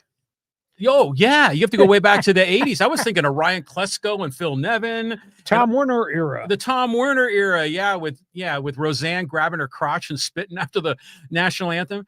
There's been so many chapters in this whole Padre, history of about 50 years. They need a championship badly, but right now they're in the best position to win that they've ever been. So is that really Preller's fault? I don't know. Maybe there is credence to the fact that people say Tatis and Machado are not winners. Well, they can't lead you to the promised land. Yeah. Okay, let's see what others have got to add. Opinion, feel free. Don't use F-bombs. We'll put it up if you do it, but don't. I know it's hard for some of you. Show some class. Just try. Go ahead, John. There's a lot of stuff in here. Okay, let's go to Flegel. He goes, hey, as a Dodger fan, I'm satisfied with the San Diego finish. Love you guys. That's okay. Flash me your ring. Let me see the ring you got. Go ahead. Okay, and then Hamfrey's got two of them here. First is gone fishing, and the second one is stop making excuses. Cubs are a better team than the Padres. I don't know how to say that overall. Cubs, the Cubs are beset by pitching problems. As excited as they might be at Wrigleyville right now, Counsell, I thought, really messed up with his rotation. I mean, Jameson Taillon, who had come off the disabled list, had pitched really well. Imanaga had kind of hit a wall in the middle of the season, just one of the same pitchers giving up home runs. Why would you not go with Taillon in the second game to try to seal the deal? Imanaga didn't even start. You changed his work habits by asking him to come out of the pen as a bulk guy, and he gave up another critical home run. You lost the game. So that was one of the things that came through my mind watching Counsell. You got a red hot right-hander in Taillon. Why don't you just try to close the deal in game 2 and pitch him? And then don't ask Imanaga to warm up in the bullpen and then come in as a reliever. If he's a starter, he's a starter. Should have been a starter in the third game, not the second. So I thought Counsell nearly cost him the series with the pitching staff. But they were really deep in the pen, and he ran everybody out there. Yeah, he did. I mean, for him, it was all hands on deck as well. Yeah, I mean, scoreboard. The Cubs are a better team, right? I mean, you got to admit that. But, when you look at the roster, you're like, we should beat these guys, and it didn't work out that way. So it sucks, it's back to the drawing board. Here we go again. Padres. I mean, here's one from Alex King. He goes, well, here we go with the same old vinyl record song with the San Diego Padres. Well, there's always next year. No, it's not going to be the same. We don't know from a budget standpoint. I am of this opinion that this ownership, which has continued to raise ticket prices nonstop, this ownership is trying to recoup all the money that A.J. Preller burned through while Peter Seidler was alive. And I'm just of the concern that they're not going to spend more money, that they're going to continue to retract as we go. Now, granted, they're still stuck with contracts. The other thing is they're going to lose free agents. Their qualifying offer is $22 million this November 1st. They're not going to offer Cease 22. They're not going to offer Michael King 22. Maybe they Suarez can opt out, will opt out. Yeah, see you later. You're not going to offer him 22, I don't think. So what we just had, I don't think it's going to be back here. Yeah, I mean, think about next year. You're right. There'll be a lot of different names. They were talking about in the broadcast how Mason Miller is likely going to be a starter next year. I don't. You don't think so? No, I think with Suarez exiting, I think Miller it becomes a closer. Or no. You know who it was? It was the MLB channel. With Harold Reynolds and those guys. They were the ones. They were talking about Mason Miller as a starter. Yeah, next year, who knows? Next year, they may have to make some really hard decisions. I mean, a lot of people are questioning Cronenworth. He's a solid dude. He can play. He's versatile. He does come up with clutch hits, but he's still like a 7 or 8 hitter. Is he a difference maker? You love the guy, but you're not sure. So, yeah, I mean, big challenges. Letdown. My God, what a letdown. Now I can focus on Aztec football and shortly Aztec basketball, and that's where my attention is going to be. Okay, we move on. Thanks for being with us. Okay, let's go to Chris. He goes, Roki Sasaki is going to be this Dodger team what K-Rod was to the Angels in 2002 World Series championship team. Well, they asked an awful lot when he came here from Japan. He started well, but then he had shoulder problems, and then he lost his ability or his confidence and pitched 3 and 4. So he came back. Once they sent him to Oklahoma City and he got back on the mound, he was still scuffling. And they made a determination about 3 weeks ago, we may put him in the bullpen, and we'll ask him to do one thing, throw a fastball or throw a splitter. That's it. The other stuff he's not yet mastered, and that they refined his mechanics and all that. And, I mean, he threw 3 perfect innings in Oak City, brought him up, and his first outing here in the bullpen in the playoffs, 1, 2, 3, boom, 101 miles an hour. So that's going to be the role. Now, as John and I have already talked about, Chris, let's just understand he's going to Philadelphia. This is the playoffs. It is going to be so hostile. He's never, ever experienced this. Now, is he stone cold? Maybe he is. He's got ice water in his veins. It's not a big thing. So this will be fascinating to see, but they're going to need him because I can't trust Tanner Scott because his confidence is waning, and I'm surely can't trust Blake Trinan any longer. I don't know where Vessier is in this whole thing. He gets good outings, bad outings. Banda has good outings, bad outings. Kershaw can be a long reliever. He will be back on the playoff roster for Philadelphia, but it's going to be intriguing. This series the world's going to stop. Oh, for sure. It's going to be a great series. Well, the one thing going for Sasaki's benefit in Philly is he won't be able to understand the insults he's being thrown in from the stands. But yeah, that's going to be must-see TV, prime time, you know, and I know they're going to have, you said Ohtani pitching game 1. Yes. So here we go with how long is he going to pitch and how they're going to manage the batting order. This is when the Ohtani rule is going to come into play, right? But you know, they've pushed him. He's gone 5 into the 6th inning now, his last 2 starts. His pitch count has been in maybe close to 80. And he's got such vibrant stuff. I don't think he's going to have a lot of stress innings. Yeah, and then Snell's looking good. Yamamoto's looking great. And he got Glass now. But he's like in the bullpen. I think they started. Did you see that Kershaw wasn't on the roster?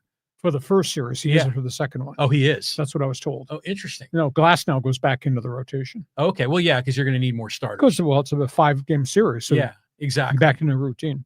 Okay. It's been a great series. Chris, thank you. Okay, and let's go here to KW. A decade of rebuilding won't help out this sorry franchise, but keep the excuses going. Manny, Tatis, Bogarts laughing all the way to the bank. Okay, and he's piling on. He's got a right to pile on. You didn't hit. You didn't play well. Haven't won anything yet, despite how many years they've been there together. I mean, have we been to the World Series yet? I mean, that was the motivation for the way they were doing their business. They're not there. And now franchise takes a step back because guys are going to be leaving and guys are broken down physically too. Yeah, it's funny how like after a season's over and the fans will say, well, it could have done this and it could have been that. And there are obviously some rational explanations for what happened. But Dodger fans say, that's all excuses. You're just blowing excuses. You know, you're never going to win San Diego. And here we go again. But my retort is Dodgers have won all these division races. And how many World Series rings do they have? No, well, if you count the asterisk year and then last year. Mm-hmm. Okay. And then you got to go all the way back to Hershiser, right? Yeah. Kirk Gibson. Yeah. That was 1988. Yeah. But still, Padre fan cannot criticize. They're not on equal footing. They can't make that argument. But yeah. I mean, the Dodgers should have like 10 World Series trophies in the last 10 years. KW, you tell your friends about this podcast now. Everybody's with us in Fans Forum. When you're done, you got to email your friends, text your friends, tell them what the hell we're doing Mondays and Thursdays here. Next one. Okay, here's a shout out from New Mexico from Gordon. Hey, good evening, gentlemen. Canceled going to the New Mexico State game to watch you. Happy to see the Padres bullpen the Dodgers bullpen has reinforcement. Hope it holds up. Great show as always. I'll be fascinated to see how they use Kershaw because he's going to be in the bullpen. So that to me means if a starter stumbles, Kershaw will be in there as a long guy if he has to come in the 3rd and 4th inning. See how he does. Kershaw, it's odd. Historically, Kershaw's numbers in postseason and playoffs, not very good at all. but he's obviously a Hall of Famer, so that's going to be fascinating. But boy, the Dodgers are hitting. I mean, Mookie had 4 hits last night, and obviously Ohtani's just hammering the ball. And Paez has had a bunch of big hits. Will Smith, they now think, is going to be back and can catch, which is really, really important. So Dodgers, Phillies, take no prisoners. That's going to be fun. Oh, yeah. And I love it when they play in Philly. You get all that kind of the Rocky sound, when they hit the bell and all that stuff, which is great. But what's interesting is that there are a lot of Dodger fans, sort of in middle America, because, you figure the Albuquerque Dukes were the Dodgers minor league AAA team forever.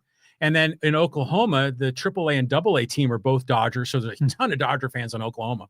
So, yeah, Dodger Nation's feeling good right now. And now they got to play the Phillies. You got the Brewers against the Cubs. Mm-hmm. The National League teams look a lot better than the American League. Really heavy. Now, the Yankees obviously have got all those big bats. I just don't know where Toronto is, because now they're saying Bo Bichette is not going to play in the American League Divisional Series. He's still undergoing therapy for the knee injury. So that's one less 300 hitter around Guerrero and Springer and those guys in Toronto. I don't have any hope that Detroit's going to be anything more than cannon fodder in their playoff series. Yeah. You were saying that the Detroit they were dead, and then they came back. A little bit. They played Cleveland with a team batting average of 223. Yeah. So, and Cleveland's got a bunch of hardworking kids, but their collective batting average was 223 without a hell of a lot of power. Okay, we move on. Okay, here's another confirmation from JF. The NL is better than the AL. Oh, right now they are. Mm-hmm.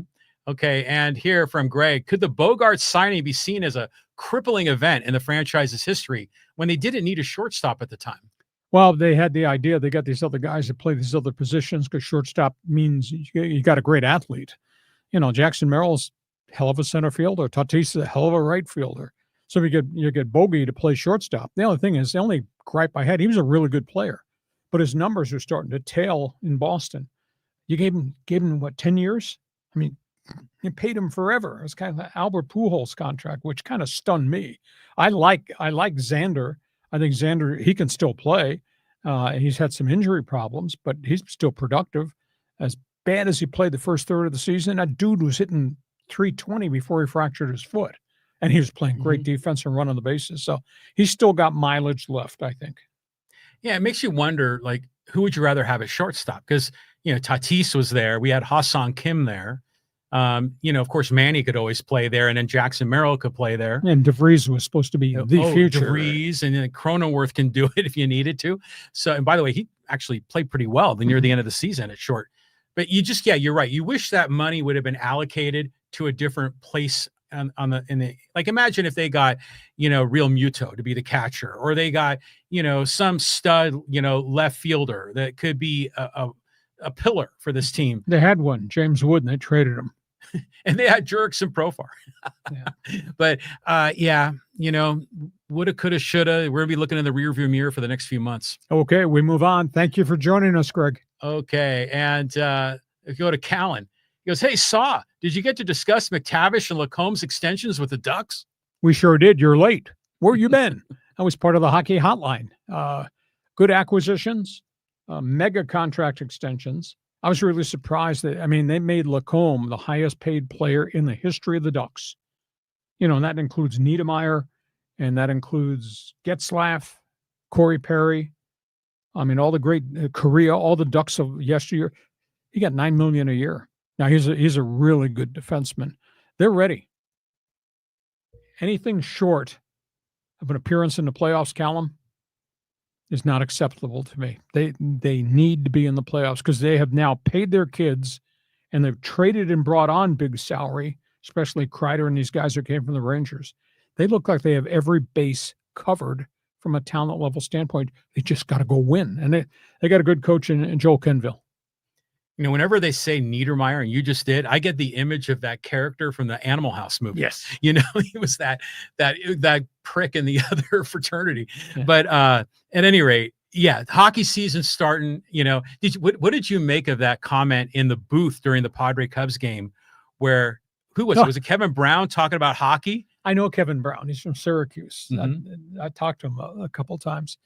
I was sitting there. I was actually multitasking. I was writing something on my website, and I heard him make some comment, and I didn't understand why suddenly he was making reference to hockey.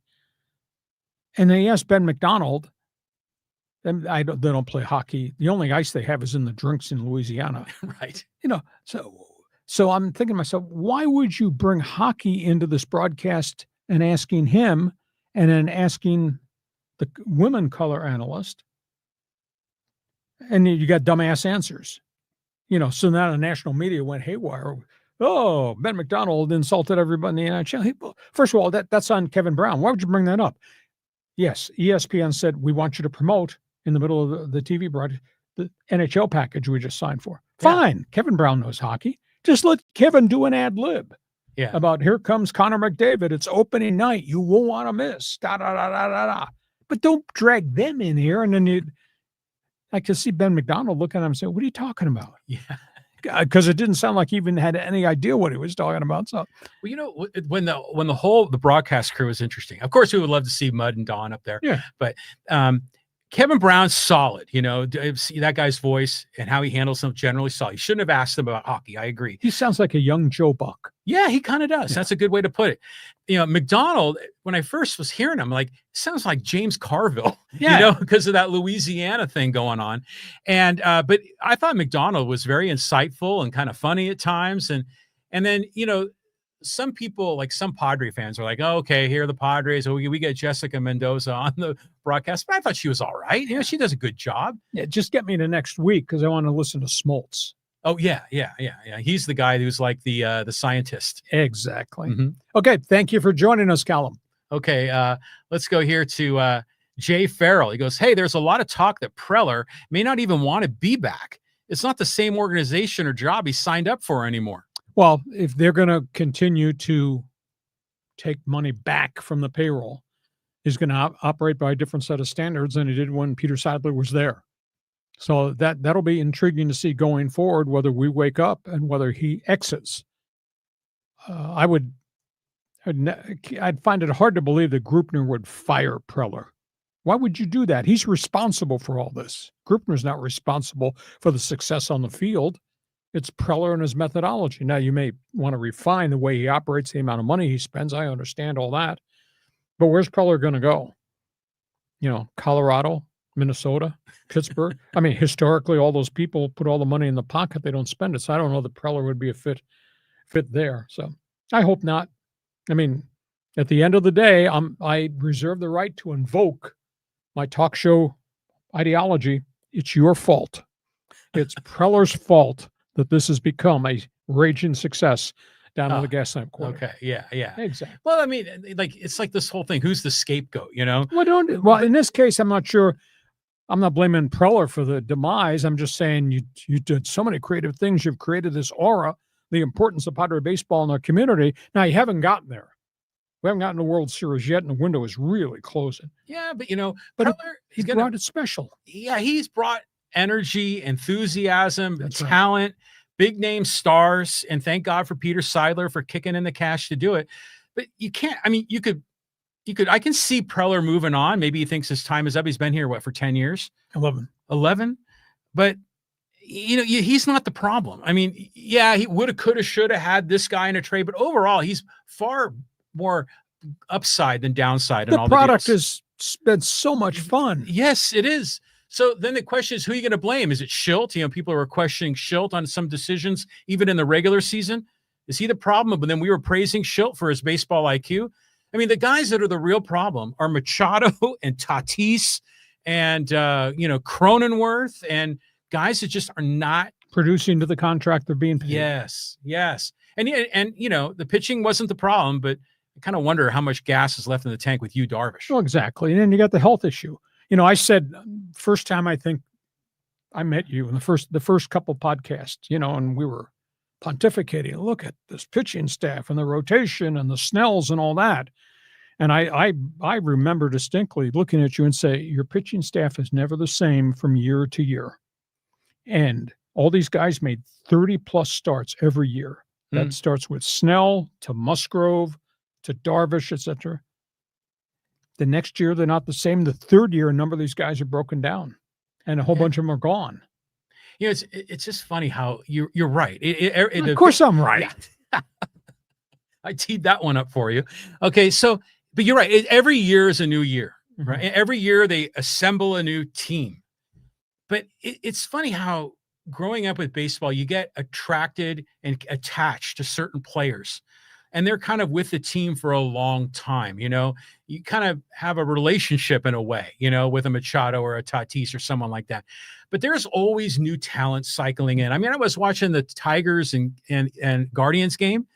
Half of those guys, I didn't even know who the hell they were. I mean, I haven't even heard of them. They're all farm system guys. I mean, right. But they're good. Well, they are. I mean, you can credit Detroit, and Detroit was bad for a long period of time.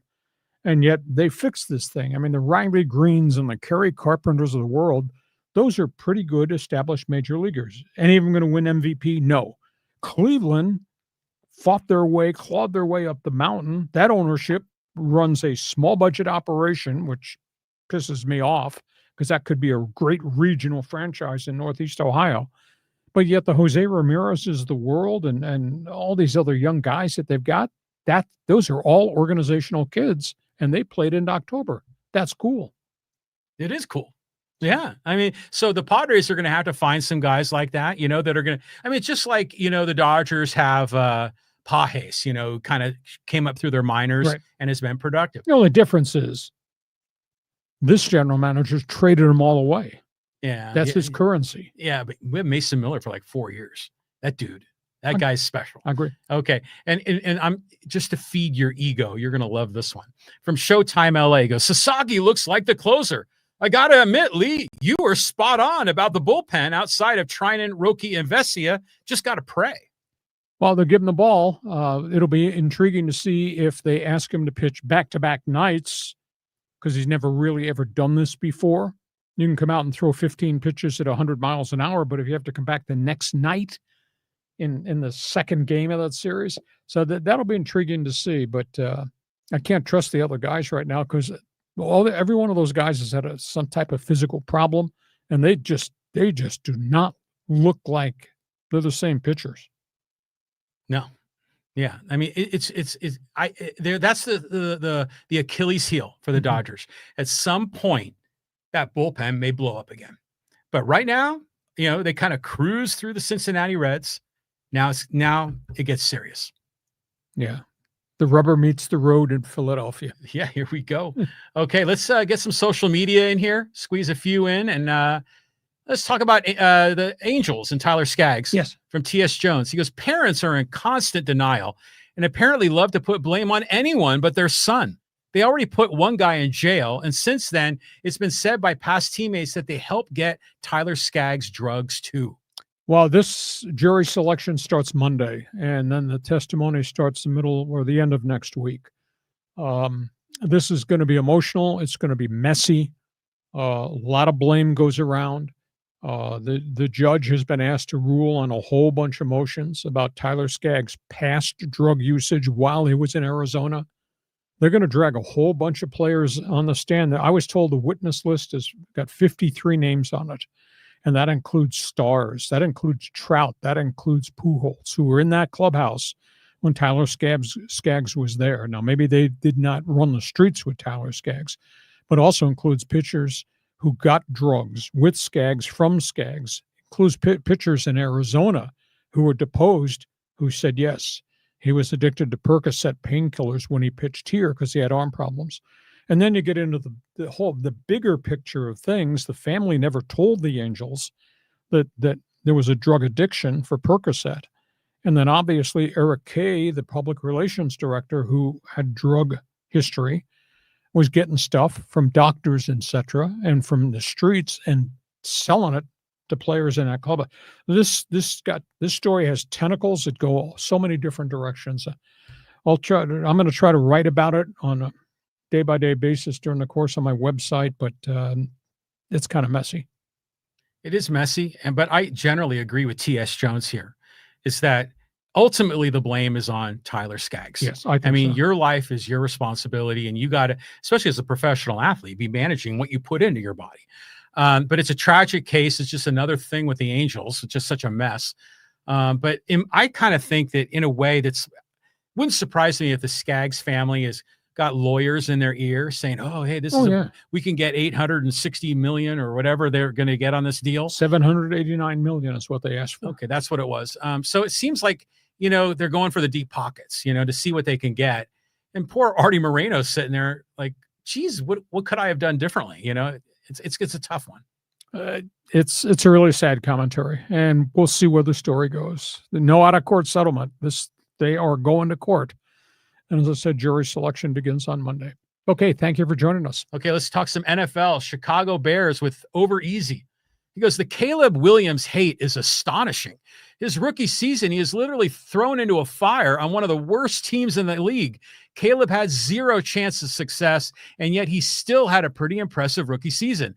Now entering his second year, he is trying to acclimate to his second head coach and third offensive coordinator in less than a year and a half. Give the kid a chance. Got to refine his game. It can't be freelance football. You're going to get yourself killed doing freelance football. And yet, here in his second year, he's running around back there like it's USC or Oklahoma, and I can create something on the fly. You can't create a lot of stuff on the fly. There's not very many Patrick Mahomes out there. They're playing better offensively. Defensively, they're a disaster. They're giving up. I get the league stat package every week. They're giving up 390 yards a game in Chicago. The Bears? How's that possible? So Ben Johnson's got a lot of work to do, but he really competes. Now they got to refine him. Don't get yourself in trouble by trying to get out of trouble the first time. Go through your progressions or throw the ball away. Don't create. Next thing you know, you take an 18-yard sack. You can't survive that way in the league. Plus, you take hits. So he's making progress. I think he's a great, great athlete, but boy, they got bigger problems. The defensive side of the football is just ridiculous. What's that receiver's name came from Washington? It's like Rome Odunze or something like Dunze, that. Yeah, yes. He's good. Got to keep him healthy. Yeah, they do. So, I'm kind of rooting for Caleb Williams. I hope he does well. But, they're a non-factor this year, right? And especially in that NFL division. NFC North. I mean, that division's loaded. So hopefully they make some progress. I'm happy, for Ben Johnson getting his opportunity. I mean, did you see that little tiff he had with the sideline reporter? Yeah. And I was trying to figure out what they were making a big deal out of it. Was the sideline reporter asking a question was inappropriate, or did he respond inappropriately? Did you have a take on any of that? I think the sideline reporter, she was asking a question of, why did you do this? And then maybe he took it wrongly, or I don't know. The interviews are so fast paced. You got, coaches don't want to talk to you. It's just get on, get off. Those interviews, they do them in baseball in the third inning with the managers. And, they try to get 2 questions in, usually no more than 2. And then the whole time the coach is like, I want to get back to the game, And every once in a while you run into a coach that is pretty good. That just wants to talk, And meanwhile, his team's having a huddle somewhere and he's not in it. I'm like, what are you doing, man? So, that game, the Raiders came out big in the first half, and then the Bears came back and won it. Yeah. And the Raiders are just a mess in the offensive front. Like they lost their left tackle, Colton Miller, and he was the best of the group, and the rest of the group's not very good. And the Raiders have still got problems on the back 7 defensively too. Yeah. And Max Crosby cannot do it by himself. No, he needs more. Yeah. All right. Over easy. Thanks for being with us. Okay. We're kind of bumping up against that 2-hour mark. But let's squeeze this one in. And this was a good comment from our buddy Joe Barr. He responds to a lot of comments talking about who do you think is the best Game 7 guy you pitch? And he said, not a bad call. Bob Gibson. How do we forget his name? Bob Gibson made 9 World Series starts. He had 8 complete games, 7-2 win-loss record, 1.89 ERA, and 92 strikeouts in 81 innings in a contact era. I'll take him to start Game 7. Yeah, not a bad call whatsoever. And again, that's a different era. Yeah. Really different era. It really is. I mean, they had to lower the mound because of him. He was so dominant. Yeah. So that was just like slightly before my time. But so I just get to see some of the, the replays of it. And that was at the 68 World Series, Cardinals, Tigers. Yep. And who was the Tigers pitcher that went to jail? Mickey Lolich? Well, Lolich, but there was a pitcher that went to jail. It was like McLean or something like that. Yeah, Denny McLein won 30 games. Yeah.